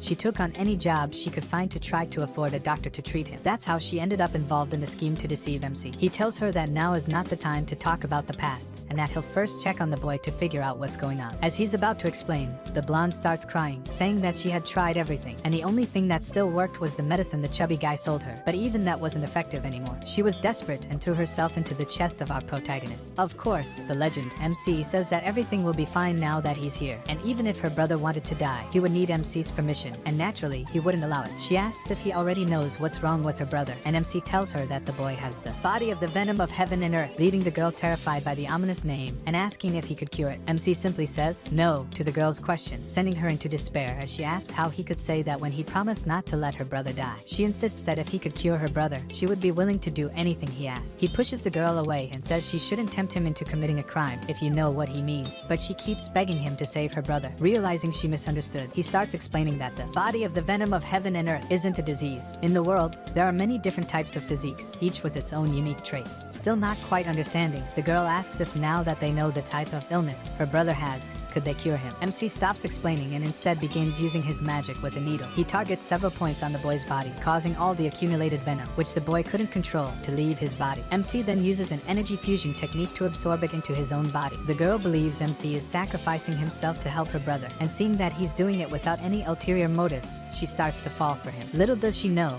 the venom in her brother's body is a rare type of celestial energy that's hard to come by, and will greatly boost MC's piece Cultivation. But let's stick with her version of the story, where the prince is sacrificing himself for his beloved. It's much more romantic. As MC absorbs the energy, the boy wakes up and his sister tells him to thank Li Yunxiao for saving his life. But MC becomes irritated and asks the boy why the toxicity in his body is so weak. Next time, he better accumulate much more of the venom of heaven and earth. The boy, confused, tells his sister that her friend is really funny, but MC says the kid is lucky, and if he bows to him 3 times, he will accept him as a disciple. The boy replies that if he were to have a master, it would be someone amazing and powerful, on the level of a state guardian. In the end, after taking a solid smack from his sister on the head, the boy finally agrees to become the disciple of the legendary Li Yunxiao. MC accepts his vow and says he will teach the boy the technique of the celestial tyrant, which suits his physique perfectly. But the stubborn kid insists he only wants to learn strong techniques like the sneaky tiger. For those who don't remember, that's the technique used by the minor character from the gravity room who got beaten by MC. His sister smacks him on the head again, telling him he should learn whatever the young master tells him, though she also thought the sovereign technique was for beginners, giving MC a strong psychological blow from the stupidity of the 2 siblings. Losing his patience, MC says he knows nothing about weak techniques like sneaky tiger. The boy must focus on what he's told, and controlling the toxicity of his body would be child's play. After teaching the basics and telling the boy to train diligently day and night, MC says for now he should focus on entering the first original realm, and then he'll teach him martial techniques. Frustrated once again by the boy's foolishness and his constant mention of that tiger technique, MC changes focus to some minerals piled in the corner of the room. These were the minerals the boy used to collect before he got sick, trying to make some money. They had some energy that MC could sense from afar, and upon closer inspection, he discovered that within the minerals was the purple sunstone, a 5th grade material used to build gravitational matrices. The boy immediately gets excited, realizing these were the same stones used to build gravity training rooms, which must be worth a fortune. MC agrees, saying that even with so many impurities, they were indeed valuable. He promptly takes them all for himself. The boy, shocked, says MC shouldn't steal from his own disciple. MC just laughs with a sly expression and says he's merely holding on to them and will return them at the right time. He reminds the boy to train properly and accumulate lots of venom for next time before leaving. MC is overjoyed. Today, he gained a disciple with the body of the venom of heaven and earth. With time and proper training, the boy could become his most promising disciple across both of his lives. Now, what he lacked was refining a Chuan weapon, and luckily, he had also gotten his hands on a 5th grade material like the purple sunstone. Now he could forge an even better weapon. He then heads toward the Alchemist Association,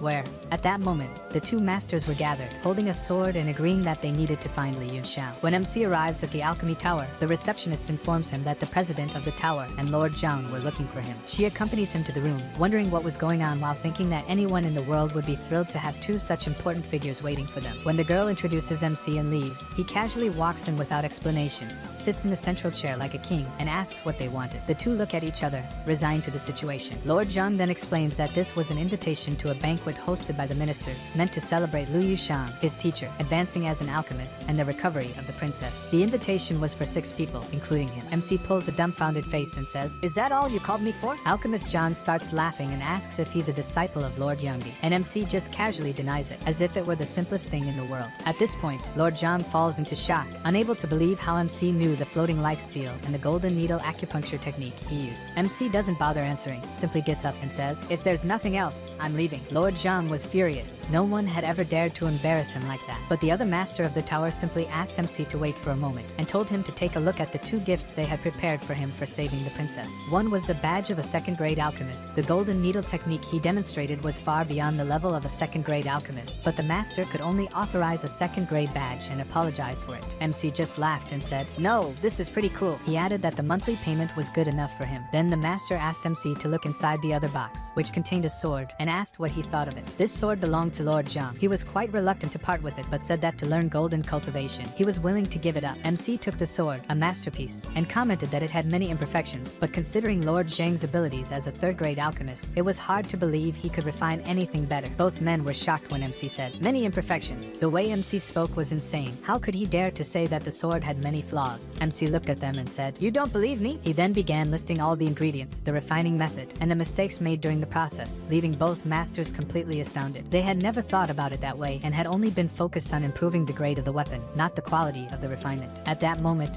MC appeared like a god of alchemy. He began explaining that the right refining techniques and fire control were crucial. A strong flame wasn't always the best, and the image of a sovereign seemed to stand behind him. The sword Lord Zhang had always been proud of was now, in MC's eyes, nothing more than scrap. Literally, they looked at MC and saw only a shadow so vast they couldn't hope to reach it, as if they needed to climb to the heavens. After MC revealed the gap between a god of alchemy and mere mortals, they both asked if he could demonstrate how to refine a high-quality Xian weapon. MC agreed and took his servant, Jiarong, to witness the tower's refinement matrix, which was of high quality and impressed him. MC was amazed, but when the elder reminded him that it was created by Yang, his disciple from his past life, everything made sense, and this excited him. Now, he would be able to forge the weapon while also refining some pills for his new disciple. When the three masters heard this, they were totally dumbfounded. Refining pills and crafting a Chuan weapon simultaneously? Absurd. Jiarong suggested MC focus on the weapon and leave the simple pills to him, but MC replied that perhaps Jiarong wasn't keen on watching him refine. At that moment, Jiarong nearly lost his soul.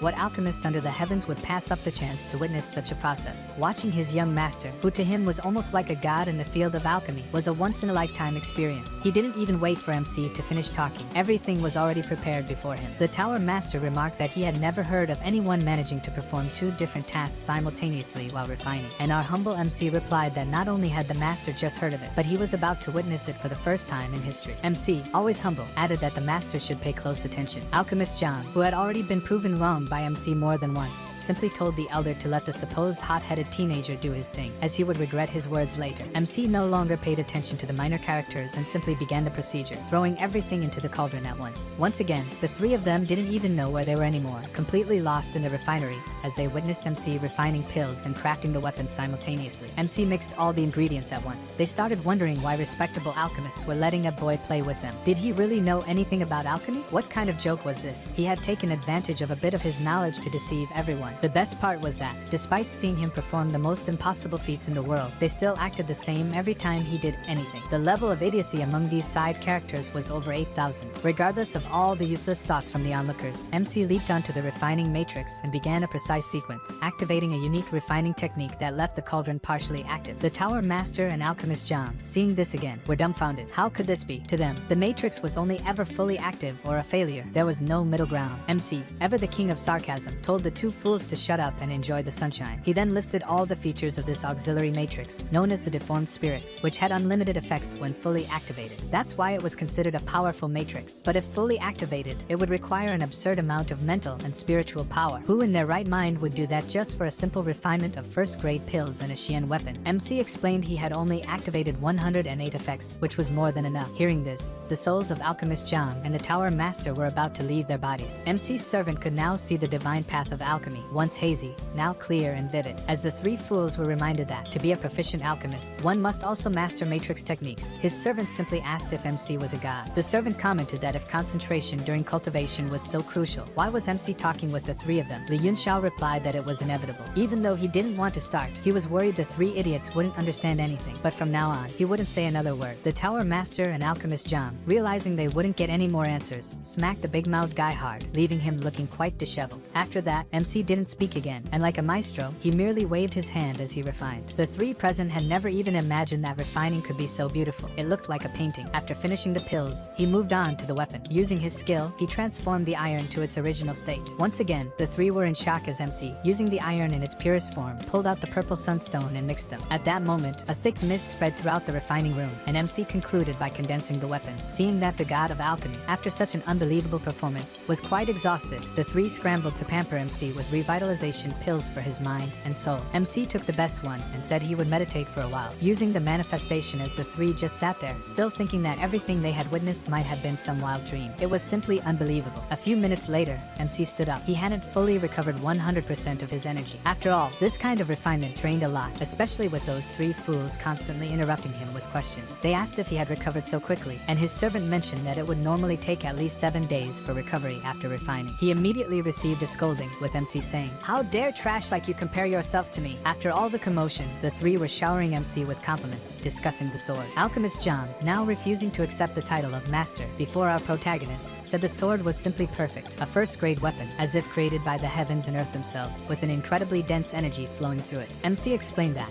since he used iron in its original state, the sword was now sealed. He mentioned that, in his method, he used the purple sunstone to incorporate 2 gravitational seals into the sword, and when activated, each would exert 10 times the force of gravity, and when combined, they would surpass 100 times. He lamented, while activating the seal to show them that since he had no more purple sunstones, he couldn't create a matrix with a 1,000-fold increase in power. However, he also thought that the sword wouldn't be able to withstand that power because it was just a simple first-grade Xian weapon. Once again, the 2 elders were astonished. 3 matrices, 3 states of release. What kind of absurd concept was this? Old Zhang, ever shameless, asked if MC would leave the sword with them for a few days so they could conduct research on it and improve their own skills. The king of sarcasm, MC, replied that if he left his sword with 3 pieces of trash like them, what weapon would he use? That defective piece of junk they had given him? While the 2 lamented their own insignificance, MC's servant was delighted, thinking that being called trash by a god like his young master was an honor and the purest joy. MC mentioned that he would likely use his sword during cultivation, being under the effect of a gravitational field all day, which would significantly increase his strength. He added that a weapon's ability greatly depends on the one wielding it, not just its grade. Then, without warning,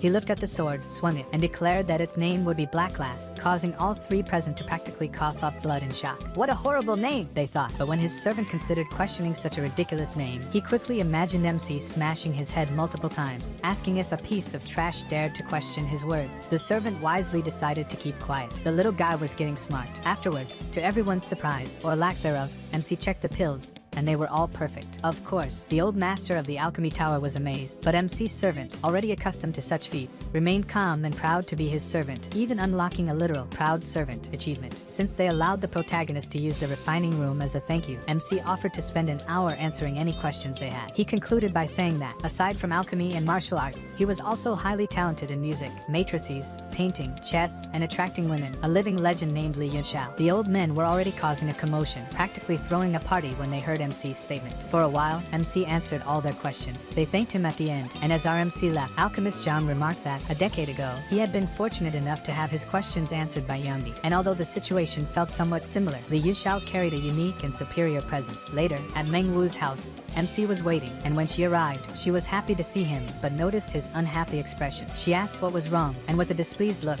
he asked her where Meng Bai, his disciple, was. She replied that as soon as he recovered, he followed his uncle, who lived next door, to work in the mines. At that moment, the boy happily arrived, greeting both of them, and mentioned that he had gathered a lot of raw ores. But MC didn't care about that junk and immediately slapped him, ordering him to kneel and apologize. The boy stood up, angry, asking who he was to hit someone, and MC reminded him that he was his master. He had advised the boy to practice the technique diligently, but the boy had disobeyed. Meng Bai argued that as the man of the house, he had to earn money and not leave everything to his sister. Despite his sister telling him to shut up and apologize to his master, the boy refused, saying a master wouldn't hit a disciple for no reason and that someone who hadn't taught him anything useful had no right to call himself his master. MC simply called him ungrateful. With a simple gesture, he injured the boy and forced him to kneel. The boy cried out, saying he would never obey, claiming that since he was only a year younger than the Yunxiao, he would soon surpass him, and that having him as a master was only holding him back. He told MC that if he wanted, he should kill him now. This was a grave mistake on the boy's part, as MC coldly replied that killing a useless disciple like him was easy. The hard part was letting him live to bring disgrace to his name. Meng Wu, who was crying and knew the young master would indeed kill her brother, tried to intervene. She told her brother that if he didn't apologize to his master, she would no longer consider him her brother. At that moment, Uncle Li arrived, asking what was happening. The boy claimed that MC had forced him to accept him as a master and was now threatening his life. Uncle Li, seeing that MC was strong and talented, should have realized that he was the protagonist of the story and walked away. But like all side characters, he lacked intelligence. He remarked that being controlling was a big mistake for someone so young. MC asked who he was to think he had the right to interfere in the lesson he was teaching his rebellious disciple. Meng Wu tried to stop the old man from being massacred, but the side character, as usual, was dumber than a rock and said a young boy like MC shouldn't be trying to have a disciple. It seemed he would have to teach MC a lesson. The ungrateful brat added fuel to the fire, saying he preferred having his uncle as his master rather than anyone else, boosting the old man's ego. The old man said he would accept the boy as his disciple and, once the boy grew stronger, they would form a mercenary group and make lots of money. But first, he had to resolve this situation. Meng Wu tried again to stop him from walking the path to certain death, but the old man boldly assured her he wouldn't hurt the boy too much. Li Yunxiao responded that he wouldn't even use his energy or martial techniques to deal with trash like the old man, and that if he lost, he would kneel and lick his boots. Even Meng Wu was surprised by his words, and the old man, lost in the fight, thought the boy was arrogant. He charged at MC, shouting that that a boy so innocent couldn't know how vast the sky was, attempting to strike with his technique. Universal fist suppressing soul expansion. However, the old man, full of himself, coughed up blood, terrifying the sibling, and like a dog, he began obeying MC, kneeling to lick his shoes. But trash like him wasn't even qualified for that, and MC promptly kicked him in the face. Seeing his uncle, who seemed so strong, defeated so easily, the boy was completely desperate. To make matters worse, MC approached him and said, "Didn't you want to die? Get ready, it's your turn now." Meng Wu panicked, begged forgiveness for her brother, saying that if someone needed to be punished, it should be her for being negligent in raising her brother, who didn't understand how the world worked. MC sighed, realizing that the boy indeed had a promising future, but he had lost interest in him. He began to leave. Naturally, now that the boy realized the greatness of the protagonist, he crawled and begged MC to teach him martial arts. But MC coldly replied that he was no longer interested in having pathetic disciples like him. Meng Wu also pleaded, saying that from now on, she wouldn't let her brother go to the mines and would focus entirely on cultivating. But the boy interrupts her and says that he won't allow his sister to handle everything by herself. He will continue mining but will also give 100% of his effort into cultivating. MC then says that if the boy manages to open 7 of his chakras and enter the origin realm within 5 days, he can remain his disciple. Otherwise, it would be better for him to never show up in his sight again. His sister, realizing that such a condition was nearly impossible, tries to convince MC otherwise, but the boy shouts that it doesn't matter if it's just 5 days. If his master said it, he must be able to do it. MC leaves, saying he will return in 5 days to check the boy's progress. He rents a hotel room to cultivate, using black glass with the gravity increased tenfold. Meanwhile, the city is in an uproar because, after decades, the master of the tower and the imperial alchemist John have announced that they are entering complete isolated cultivation. 5 days later, MC leaves the hotel room, having broken through another cultivation level as if it were the simplest thing in the world, and heads to the sibling's house. When he enters, he finds the girl in distress and her brother completely consumed by the venom in his body while desperately trying to break through the 7th layer. Once again,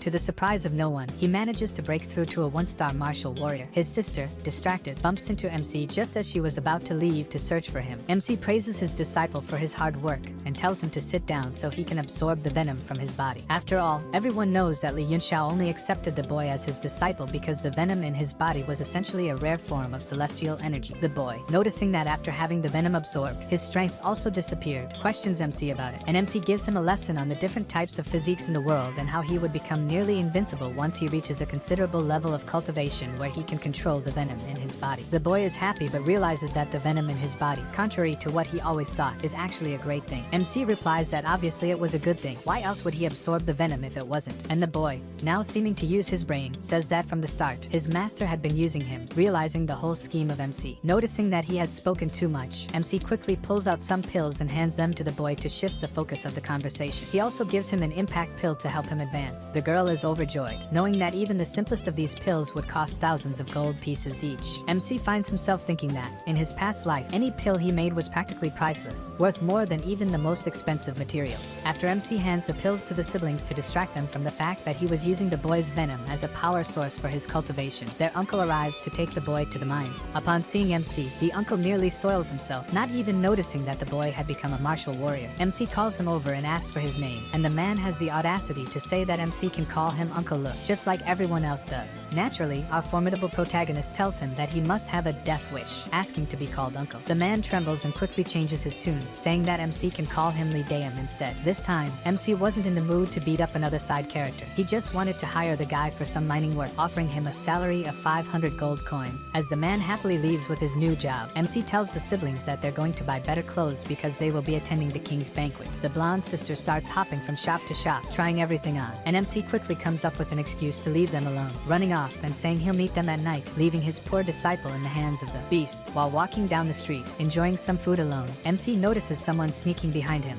and then attempting to flee quickly. MC simply throws the toothpick he was holding, hitting the guy, who thought he was already far enough to be safe. The man tries to block it, but the toothpick pierces his hand, leaving him in shock at the strength behind the throw. Without wasting time, MC grabs the man and flies off with him to a more secluded place, leaving the onlookers stunned by the swift action. In an alley, it's revealed that the man was just a guard serving the 4th master of the Li family. He had come to warn MC not to mess with Li at the banquet because he essentially held all the power of the family in his hands. But MC replies that if the mere slave, who had risen through through the ranks and reached the top, dared to think of challenging him, he would crush him like any other insect. The man tries to argue that Lee had a lot of strong people supporting him, and MC agrees, saying that it's likely that even His Majesty might be backing him. After all, the army was mostly made up of soldiers from the Lee family, and the king wouldn't let just anyone control such a powerful family. MC goes on to mention other potential allies, like the Lan family, but to our eternal sovereign, none of this posed any real obstacle. As the man listens to all of this, he grows more and more astonished, realizing how such a genius like MC, once thought to be trash, had managed to stay hidden and unnoticed for so long. In the end, MC just tells the guy to disappear because he doesn't care about their plans and has no interest in participating in such a useless scheme. However, if Lee doesn't watch his step, or if the king tires of his role, our protagonist wouldn't hesitate to replace him with people he deems more capable. Hearing this, the guy is so shocked that he forgets to wipe his nose, completely terrified. When night falls, the royal banquet is packed with important figures from all over. One of MC's friends goes to greet him with a punch on the shoulder, but is shocked when he almost breaks his hand and asks what had happened to this monster's body. Being a good friend, MC ignores their silly remarks and hands them 2 impact pills as well, since they both urgently needed to advance their cultivation. While they're talking, the blonde girl shows up looking flawless and calls MC. His friends, upon seeing this, immediately start teasing him, saying it now made sense why he disappeared over the past few days. They thought he was chasing after a girl. MC ignores their teasing again and introduces the siblings, saying the boy is his new disciple. But his friends keep joking, saying he's such a ladies' man that he even took the boy as a disciple just to get closer to his sister. This makes the boy traumatized, asking if all the help he received was just a way to get to his sister. His sister quickly slaps him on the head to stop him from talking nonsense. When MC and his guests arrive at the banquet area, many important figures are already present. Lee, trying to appear superior as the current head of the Lee family, tells MC to sit with his family, as it wasn't necessary to occupy a different seat. Of course, our figurine smasher, MC, pretends not to hear and makes a joke to the blonde girl about uptight people with their noses in the air, making everyone laugh as if there was no tomorrow, except Lee, who nearly chokes on his drink. But he's irrelevant. Even though Lee is irrelevant to us, one of the Lee family guards jumps to attack MC under the pretext of disrespecting the current head of the family. MC throws his drink into the air so as not to spill a drop, hits the figurine, asking if he knows who he's dealing with, and catches the drink again as if nothing had happened. Then, he looks at Lee and says that, with his excellent work, Lee even managed to rise from a slave, receive the Lee family name, and become the current head. But Lee Yunxiao, MC,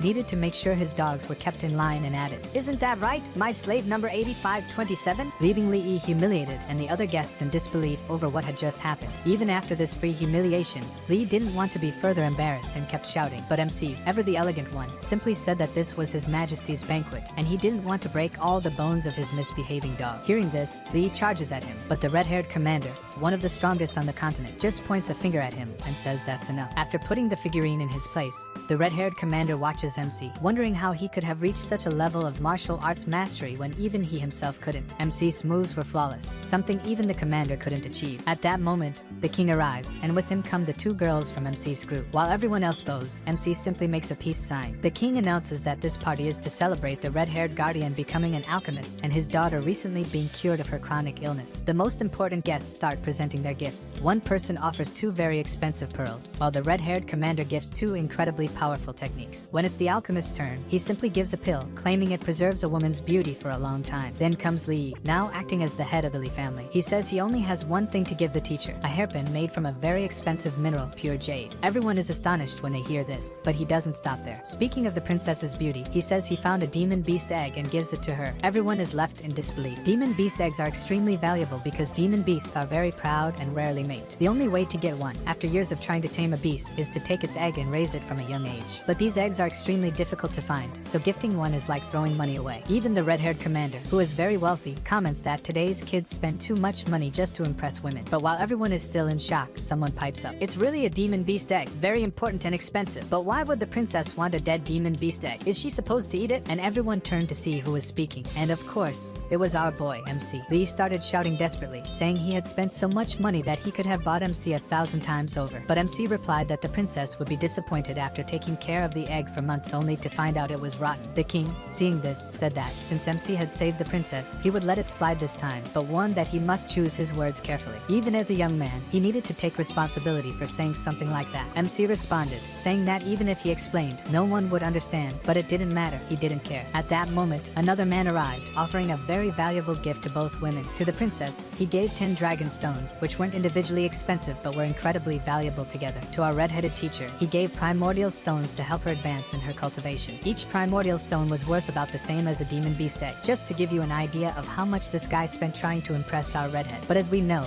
she's already taken. Tough luck. He had confessed to the redhead many times before, but she always turned him down, so this time, he prepared this grand gift for her. He was a prince aiming to ascend to emperor status, and with her help, now that she was an alchemist, he believed she would make him much stronger. He thought that with these stones, she could become an incredibly powerful cultivator, helping him achieve his goal. But our redhead simply responded that such an expensive and priceless gift she would never use, rejecting him. Seeing that he was about to be rejected once again, the foolish prince rushed forward with the primordial stones in hand and, in front of all the kingdom's important figures, officially proposed to her. Annoyed, she told him to get a grip, warning that if he crossed the line again, she wouldn't be responsible for her actions. He tried to humiliate himself further, but she wouldn't allow it, telling him to mind his manners. Then he asked if she was already in love and, if so, demanded to know who the man was, as he wanted to fight him, convinced that no one in the kingdom was worthy of her but him. At that moment, the redhead paused, looked at him, and began to tell a story from 15 years ago at the Celestial Night Palace. Her master had returned from the base of the mountain. The once kind, caring, and gentle master was different now, harsher, crueler, and always taking her frustrations out on our favorite redhead. She would often hear her master crying and mentioning a name. She had always wanted to find out who this man was so she could give him a beating for making her master feel that way. Later on, overhearing her master crying again, she finally discovered the name of the man, Gu Feiyang. For those who don't remember, that was MC before he reincarnated. One day at the palace, her master gathered several martial sovereigns. They all discussed the price for this mission she was trying to set them on. In the end, they all agreed to join the fight, though they still doubted whether Gu Feiyang would dare show up. Many of them said that as soon as he appeared, they would face and defeat the supposed strongest martial sovereign. Then one of them asked the woman if Gu Feiyang would really show up or if he would seek help, considering that there were many sovereigns present and no one would be foolish enough to challenge them all at once. There were 10 martial sovereigns in total, and they were apprehensive, thinking that Gu Feiyang might gather 9 others to make it a 10 versus 10 fight. One cocky guy said that even if it were a 10 versus 10, he was sure he could defeat Gu Feiyang. Just leave it to him. The woman didn't waste any time and said she was certain that Gu Feiyang wouldn't ask for help and wouldn't fail to show up. So the white-haired guy looked at her and asked how she could be so sure Gu Feiyang would come. At that moment, she simply said, "I know he'll show up because he's already here." Seeing no one arrive after the woman spoke, the guy said her guess was wrong, and she calmly responded that it wasn't a guess. He really had arrived. "Did you not notice the winds getting stronger?" The other sovereigns dismissed it, saying they were on a snowy peak, so of course there would be winds. But at that moment, a powerful gust of wind swept through the room, unsettling everyone. When the 10 martial sovereigns stepped outside to see MC, they saw a massive hand of wind in the sky. Then MC began to recite his technique. "The winds and clouds moved because of me. Great palm of the winds." One of the men began to panic, shouting, "What kind of power is this?" Seeing that none of them alone could compare to MC's power, the 10 of them unleashed their techniques to counter MC's attack, but it was all in vain. Even with all their strength and their best techniques, they were crushed like insects, as they thought, "We are martial sovereigns. How can there be such a difference in power?" The woman, who was the redhead's master, simply said, "Of course there's such a difference. After all, he is the most handsome and magnificent." At that moment, MC descended the cloud staircase as if he were a god, folks. After humiliating all the so-called powerful martial sovereigns with a single strike, our MC told the woman that she should understand that she had already lost this battle long ago. The 10 ants she had gathered couldn't land even a single hit on him. How would she? But it was clear that she already knew this because she said that her intention in gathering all those fools was only to force him to use up as much ki as possible, adding that one of them would die on that fateful day. The woman's goal was to force MC to the peak because she had already prepared a battle formation with her entire sect. Even though she was unworthy, she would use the powerful formation that had been in her sect for millennia to take his life. This formation, in simple terms, used its matrices to capture and channel the power of the stars into her sword, making her, on that snowy peak, basically a goddess. And with that power, according to her, it didn't matter how strong Gu Feiyang was, he would be defeated today. But that's just according to her, because our MC simply said that was what she thought. Even if she used the power of infinite stars, he would defeat her with a single blow and used his technique Starlight Sword Strike, Omniscient Vision. However, the goddess, beautiful as ever, replied that no male god could stop her sword that night, and she used her Starlight Night Sword technique. Witnessing this incredible scene, our little redhead, back then, couldn't handle the overwhelming pressure, and the last thing she remembered before passing out was the clear vision of the handsome man, with cold, sovereign, almost unreachable eyes. When she woke up, she discovered that her master had been defeated, and the news that 10 martial sovereigns and an entire sect had united and been defeated by Gu Feiyang with just one strike spread across the continent, further elevating his status. But shortly after, news of his death shook the world, affecting the red-haired teacher even more, as she couldn't believe that anything in the world could defeat him. Then she arrived in Tianshui and started teaching at the academy because it was the only place that had such a well-detailed statue of the man who had left such a deep mark on her. After this flashback, the prince continued to ask for the name of the man man she loved, but she only replied that he was already dead. The prince, overjoyed to hear this, said that since that was the case, all he had to do was accomplish what this man had done to prove he was also worthy of winning her heart. She said that, since he thought that way, he should listen carefully. At the divine edge of the sea, Gu Feiyang refined a super weapon capable of destroying stars. He became known as the youngest and most remarkable elder of the 9th grade Alchemist Association. He wiped out the defenses of Crimson City with just one blow, destroying everything completely, becoming one of the 3 most powerful on the continent. In the western seas, he helped a friend in a massacre that split 9 kilometers of ocean water. In the sacred lands, he subdued them alone, thus reaching 3rd place in the winds and clouds ranking of heaven and earth, earning the title of Lord Milita. On the snowy peak, he walked on clouds and defeated 10 martial sovereigns with a single strike. Even the most beautiful and divine woman in the world, the lady of the celestial night palace, Gu Hongwan, who many said was untouchable due to her goddess-like beauty, couldn't resist and became madly in love with him. The red-haired teacher finished by saying, almost mockingly, that there was much more to tell about him. But even with just these few feats, if the prince could accomplish even 1/100th of what he did, she would marry him, leaving the prince with a colossal look of disbelief. Who in the world didn't know the legend of the martial god Gu Feiyang? She said she was very tired now and would be leaving the banquet. Everyone who heard these feats was in disbelief, including our MC. The king, trying to calm things down, said that she wasn't feeling well and that the banquet should continue. The other prince felt relieved. If the teacher had accepted to marry his brother, he would have gained a very strong alchemist and the support of many powers in the city. It would have been a major blow to his own ambitions of becoming king. Pushing these thoughts aside, he also presented his gift, which wasn't even mentioned, and everyone returned to happily celebrating the banquet. MC's disciple said he had thought about it, but still didn't know who the red-haired beauty was referring to. Maybe it was Lord Yangdi, but his sister corrected him, saying it was actually Yangdi's master, the person represented by the statue at the academy, leaving her brother incredulous. He mentioned that he had seen the statue but didn't think the guy was handsome at all and even mocked him, saying that if he had refused the most beautiful woman in the world, he must have been an idiot. This made MC choke on his drink, saying that the boy was too young and didn't understand anything, having no experience in love. The boy retorted, I don't understand love, but from what I heard, either he's a complete idiot or he likes men, causing his friends to burst into laughter, agreeing that the man must have liked men for refusing the beautiful woman known as the goddess of the celestial night palace. MC tried to make them stop, saying they should respect the ancestors of the martial path, but the boy continued, oh, get out of here with that respect. Just because he was a little stronger doesn't mean he wasn't an idiot for turning down that woman. His friend fully agreed, saying that the guy should die 1,000 times for rejecting her and making the red-haired teacher fall in love with him. At this moment, the princess asked MC if he had brought her any gifts. MC simply muttered under his breath, why do I have to bring a gift to a dinner that's basically for saving your life? And I was the one who saved you too. But then, Lee mocked him, saying, did someone come to the banquet just to eat for free? Eat for free? Is this guy serious? His disciple encouraged him, show them the gift you brought. It's going to blow everyone's mind. The princess became even more excited, saying, yes, let me see the gift. The king tried to calm things down, saying the banquet was to celebrate that MC saved the princess and not for her to demand gifts, but she pouted and insisted she still wanted a gift from him. MC replied that he didn't actually bring anything, but he could sing a song and play for her to help her stay healthy and full of energy. Lee couldn't help himself and sneered, calling MC a broke fool. The king and princess have the best musicians in the continent. Why would they want to listen to you play? You'd better leave and stop embarrassing the Lee family. With his usual mockery, MC didn't even call him by name, saying, 8th tent, it's your turn to speak, you arrogant slave. The princess, watching this scene, said she would love to hear him play. However,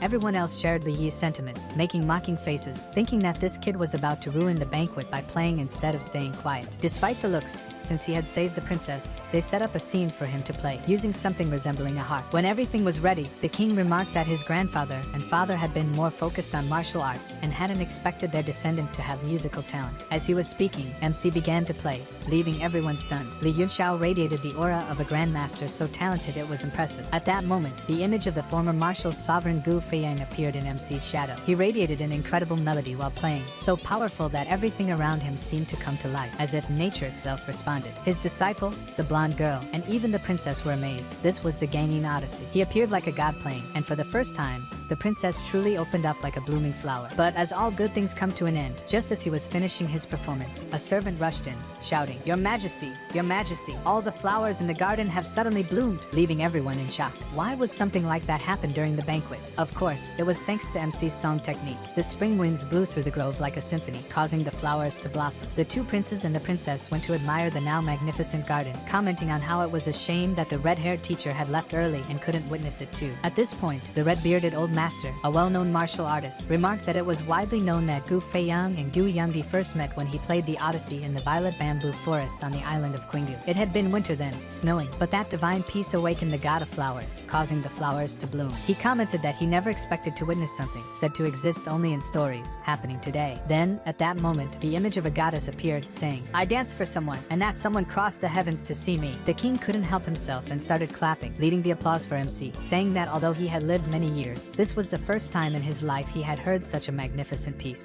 Everyone who had mocked, even Li, felt embarrassed and began to clap as well. Then, Li told the princess that, even though it was a beautiful piece, MC hadn't spent a single coin, nothing compared to his demon beast egg. The princess simply retorted, saying that he had no culture. At that moment, the Red Colonel interrupted, saying that the gift MC had given today was far more precious than the demon beast egg Li mentioned. He would be willing to pay anything to hear it again, catching Li by surprise. How could he say such a thing? If he wanted to hear it again, he could just ask the boy to play it once more. But MC interrupted, explaining that to play a celestial piece, the time of day, the geographical location, and the people present had to be just right. In the past, the most beautiful woman on earth had been in the purple bamboo forest. Today, the flower god appeared because of Princess Rishua's presence in the palace. MC laughed and, in his usual mocking way, said, "Of course, you wouldn't know something like that, you uncultured slave. Would you slave ape?" He then pointed at Li and added, "You must not have had the time to learn before, so you should work harder to learn in the future." But by this time, the princess wasn't even listening anymore, completely smitten by his comparison of her to Chu Hongyan, the most beautiful woman on earth. Trying to save face, Li claimed he hadn't just prepared gifts for the teacher and Princess Rishua, but he had also brought a simple gift for the commander. The commander tried to refuse, saying he didn't deserve it and had done nothing to merit a gift, but Li insisted. He mentioned that years ago, while fighting the martial king of the land of 1,000 battles, the commander had suffered an internal injury that he had been unable to heal. Li boasted that he was fortunate enough to obtain a Dragon Eye Clarity pill and would like to present it to the commander, leaving him in shock. A 6th grade medicine, the Dragon Eye Clarity pill. Li smugly ordered the alchemist to bring the pill, saying it wouldn't just heal the commander's injuries, but would also enhance his cultivation. Both the king and the commander were stunned. The commander had tried everything to heal, but ordinary medicines had no effect, and his cultivation was declining. The king had even sent people far and wide to seek out alchemists, knowing that the commander was the kingdom's strongest martial artist, and if he perished, the kingdom would be left defenseless. At that moment, the king stood up and declared that Li had made a great contribution to the nation. Today, no matter what reward he requested,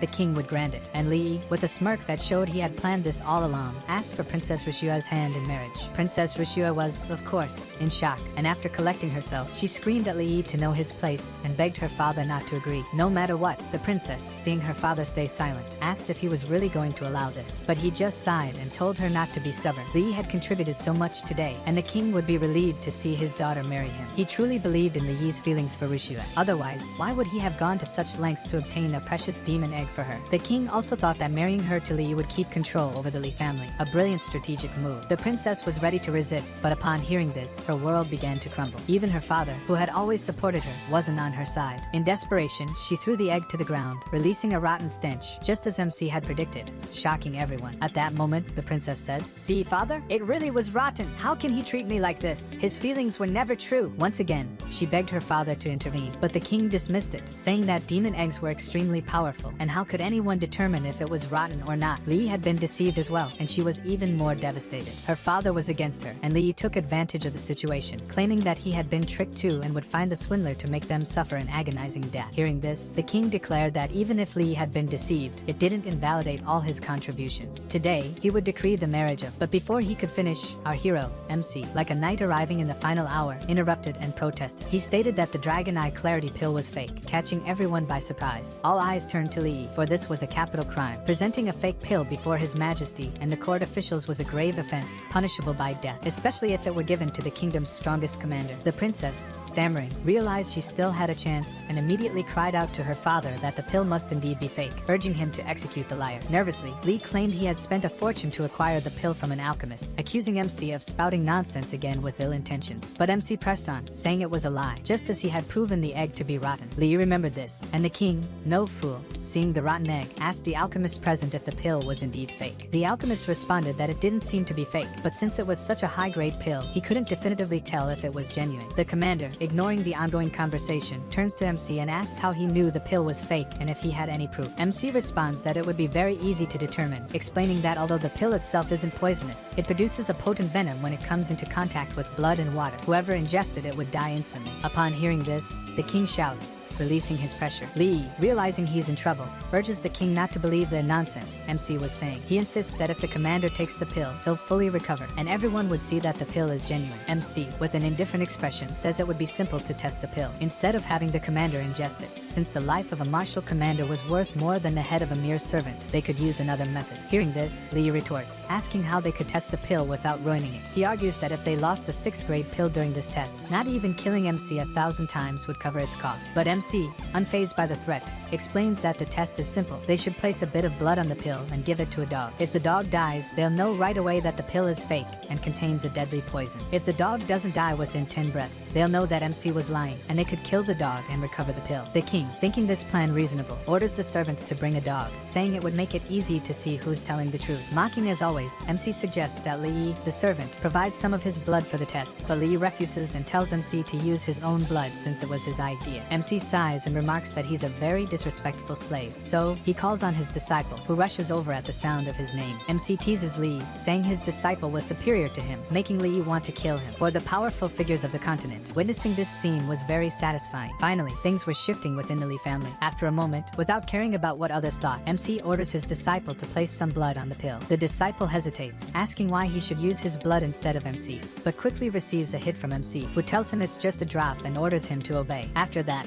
MC kicks his disciple aside and explains that the pill secretes a lethal poison as soon as it comes into contact with blood. Just a simple drop of toxin, but enough to kill even a martial king. At that moment, MC had everything meticulously planned. His disciple had highly toxic blood, as everyone already knew, and that's why he devised this plan. A servant then arrives with the dog, and when MC goes to feed the pill to the animal, Lee says to stand still and have the servant do it, just in case he tries to pull a trick. Little did he know, the trick had already been played long ago. The dog swallows the pill and acts normal, as if nothing happened, making Lee start laughing, saying he had warned everyone that the pill was real. The king looks displeased, and the princess is in shock. No matter what, after this, she couldn't think of a way to prevent Lee from surviving after lying in front of her father. Lee mocks MC, telling him he's finished for lying in front of the emperor, and that now he'll see the consequences. But as he laughs, he notices everyone is staring at him. When he turns around, the dog is dead, completely poisoned. Lee falls to the ground, almost losing control of himself, asking what happened to the dog while he wasn't looking. At that moment, with his back to the king, all Lee hears is the king's furious voice asking how he dared lie to him. Lee tries to make excuses, saying it's impossible, and that MC must have switched the healthy dog with the poisoned one when no one was watching. But no one believed him anymore. The worst part was, he was actually telling the truth. The king, not listening, orders the guards to take them both away, though in his mind, he was seething. He had gone to great lengths to plant this servant in the Lee family and elevate him to leadership, only for this fool to ruin everything. As the guards dragged the two away, coming up with excuses, the king pondered what to do. If he executed these two fools, he'd lose his control over the Lee family. Everyone watching was astonished. How could someone dare lie in front of the king and conspire against the strongest commander? Lee was just a servant who gained a bit of power and started scheming, but it was clear to everyone that the king must have had some plan for him, as he hadn't sentenced him to immediate execution. The Red Commander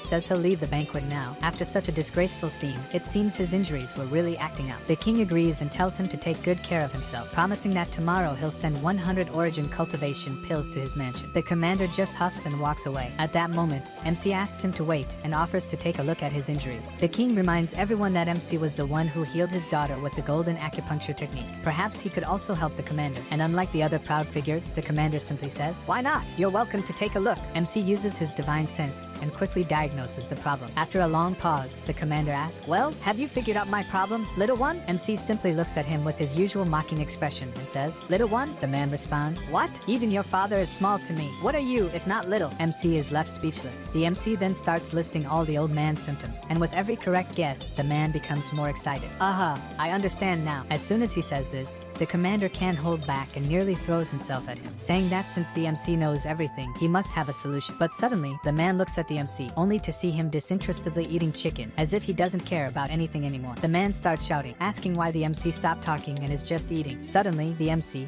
pretending to be clueless, says, "I'm just a little guy. What contribution could I make for you?" He continues eating and says, while lifting his food, "I was just asking some random questions. I didn't even think I would get everything right. Don't take it to heart. Just pretend I never asked anything and go on your way." Everyone is is caught off guard, and the commander is in disbelief. No one had ever shown such arrogance in front of him. The commander tries to explain that he always called the MC's grandfather and father little guy, and what else would he call the boy besides little guy? But the MC simply finishes his drink, places the glass down, and says, "Just call me young Master Yun," causing his friends to almost spit their souls out of their bodies. Not just them, but everyone present. Young Master Yun? Did he dare ask the strongest commander on the continent to call him that? Had he gone crazy, or did he simply want to die? At this point, the bearded commander completely changes his attitude and asks with a cold voice, "Little guy, do you know who you're talking to? No one has ever dared to call themselves young master in front of me. I'll give you the chance to take back what you said." The MC keeps eating and says that the commander misunderstood. "No one's pressuring you to call me young master. Do whatever you want." If he didn't want to continue the conversation, there was delicious food on the table. Everyone present is incredulous. The commander stands up, looking like a mountain in front of the MC, with a stern expression, but the MC just ignores him and continues drinking. An aura of death emanated from the red-haired commander, but the MC casually comments that he was acting very well, once again leaving everyone shocked, wondering, is this guy asking to die? He just kept provoking the strongest man on the continent more and more. At this point, a side character, whom no one even knows where he came from, appears and says that the boy was too impulsive and inexperienced, and that the bearded man should overlook it in the name of the Lee family. But the commander starts laughing heartily and says, "The descendants of the Lee family are all the same." He pats the MC on the back, pretending to be friendly, but he used a bit more force, if you know what I mean. He then sits next to the MC and starts eating, saying, "It's a shame I couldn't have such an interesting son like him." He then raises a piece of meat and shouts, "It's done. From now on, I'll call you young Master Yun." And as he says this, everyone wonders when the red-haired commander had become so lenient. Outwardly, he simply asks, "So, young master, can my illness be cured?" But telepathically, he says, "Brat, don't get full of yourself. I'm already treating you with respect." And the MC responds, "Treating me with respect? No way. That pat just now literally broke my rib. I can't say it was unintentional." The red-haired man once again asks if the MC has thought of a treatment, with an expression that says, "So, the pat really worked?" The MC simply replies, "Let's drink first, and we'll talk about the treatment later." The red-haired man agrees. "You're right, let's drink. It's time to get drunk." And he gives another pat that almost kills the MC. After all the commotion between the MC and the red-haired commander, many wonder if the MC is really the person known as the trash of the Lee family. The respect he earned today reached another level. Even the guy from the Lan family mentioned that there was someone truly talented in the Lee family. The side character, whom the MC humiliated in the arena, thinks he lost simply because he was weak and not because of some dirty trick or cheat, as he had previously thought. The banquet comes to an end as the MC and the red-haired commander say goodbye to everyone. The princess runs up to thank the MC for what he did for her today, but he says it's nothing worth thanking him for, as it's the least a friend like him could do for her. This makes the princess blush, and she runs off. Meanwhile, the red-haired commander tells the MC that he's waiting for news about his injury and whether the MC will be able to heal him. This leaves his friends with their mouths agape. Once again, the MC surpasses expectations. This time, he even earned a favor from the continent's strongest commander. As his friends praise his achievements, they ask how he was able to tell that the pill was fake and poisonous with just a glance. The MC responds as if it's the simplest thing in the world, saying that the pill was real and not poisonous. Hearing this, the three nearly have a heart attack, but the MC says they shouldn't discuss it there and should talk on the way home instead. On the street, the two friends still can't believe the MC had the guts to lie in front of the most powerful people in the country. His disciple, once again with a devastated expression, says that he was used by his master once more. At that moment, someone from inside a hall surrounded by guards says it would be an honor to spend a few hours talking with the MC. However, he declines, saying he's tired and it's already quite late. The man introduces himself as the second prince and recites a poem about friendship that sounds quite homoerotic in an attempt to convince the MC to talk with him, but the MC says he has no interest in spending the night talking alone with a man. At that moment, the curtain opens, revealing some extremely beautiful women, which makes the MC say that now the prince was speaking his language. This leaves the blonde girl and his friend confused. Inside the hall, as the women serve the two of them, they exchange glances. The prince says that his personal guard, who has a type of vision or prophecy power, said that today he would meet a benefactor who would make his life much easier. At that moment, he claps his hands and a very beautiful woman appears and greets the MC. But at that moment, our hero says he's not interested in participating in a coup, which makes the maids serving them quite nervous, fearing they've heard something they shouldn't have. The woman says that if the second prince becomes the sovereign of Tianshui with the MC's help, the Li family will prosper greatly. Currently, the Li family is facing difficulties. Could he really turn his back on his own family? The MC thinks that he initially just wanted to walk the path to the top and regain his strength, leaving everything behind. However, after recently spending time with his friends and others close to him, he started to rethink his values and appreciate the things that were important to the former owner of this body. So he accepts,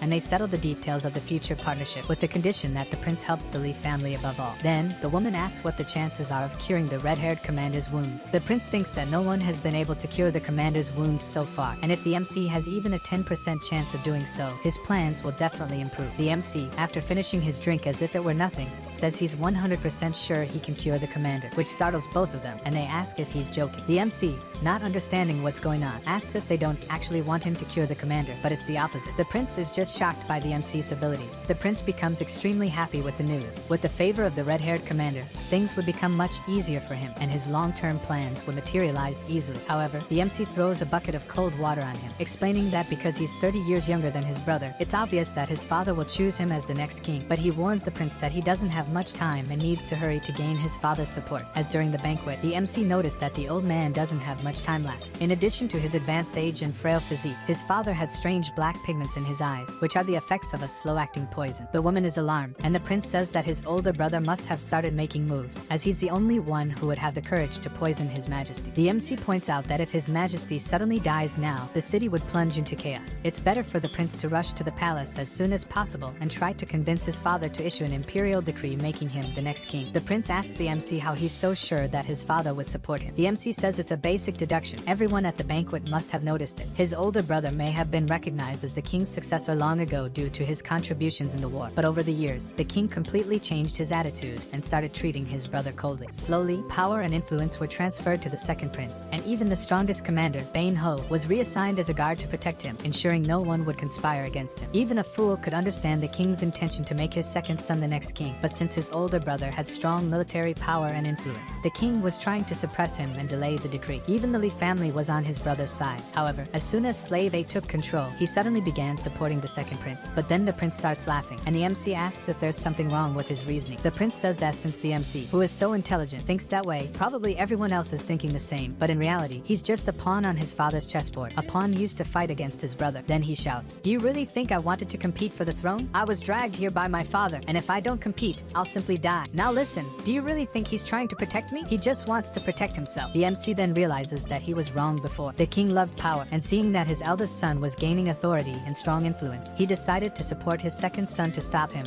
and delay taking his place. Both the prince and the woman are startled by the MC's intelligence. He really is a genius. By citing a few facts, he already predicted the situation completely. If he had been supporting the second prince from the beginning, the prince might already be well on his way to becoming the next king. The MC says this is a bit troublesome. For a long time, the king has been poisoned, and he could succumb at any moment. Without proper support from his court, it's extremely complicated to go against the older prince. At this moment, the second prince points out that if the MC can heal the red-haired commander, it would be a divine blessing for his cause. The MC then understands the core of the matter. The country's guardians are always under the direct command of the emperor, and healing the red-haired commander's wounds would be a great favor to him, bringing him to their side. The prince jumps up excitedly and declares that if he wins, not only will he ensure the Lee family's prosperity, but he will also immediately announce the marriage between himself and Rushu at once he ascends the throne. This catches MC off guard, causing him to almost choke on his drink as he asks what nonsense he was talking about. Hearing MC's question, the prince replies that he understands. MC is a reserved person, even surrounded by feminine beauty. His eyes are only for one. He goes on to say that while his sister is beautiful,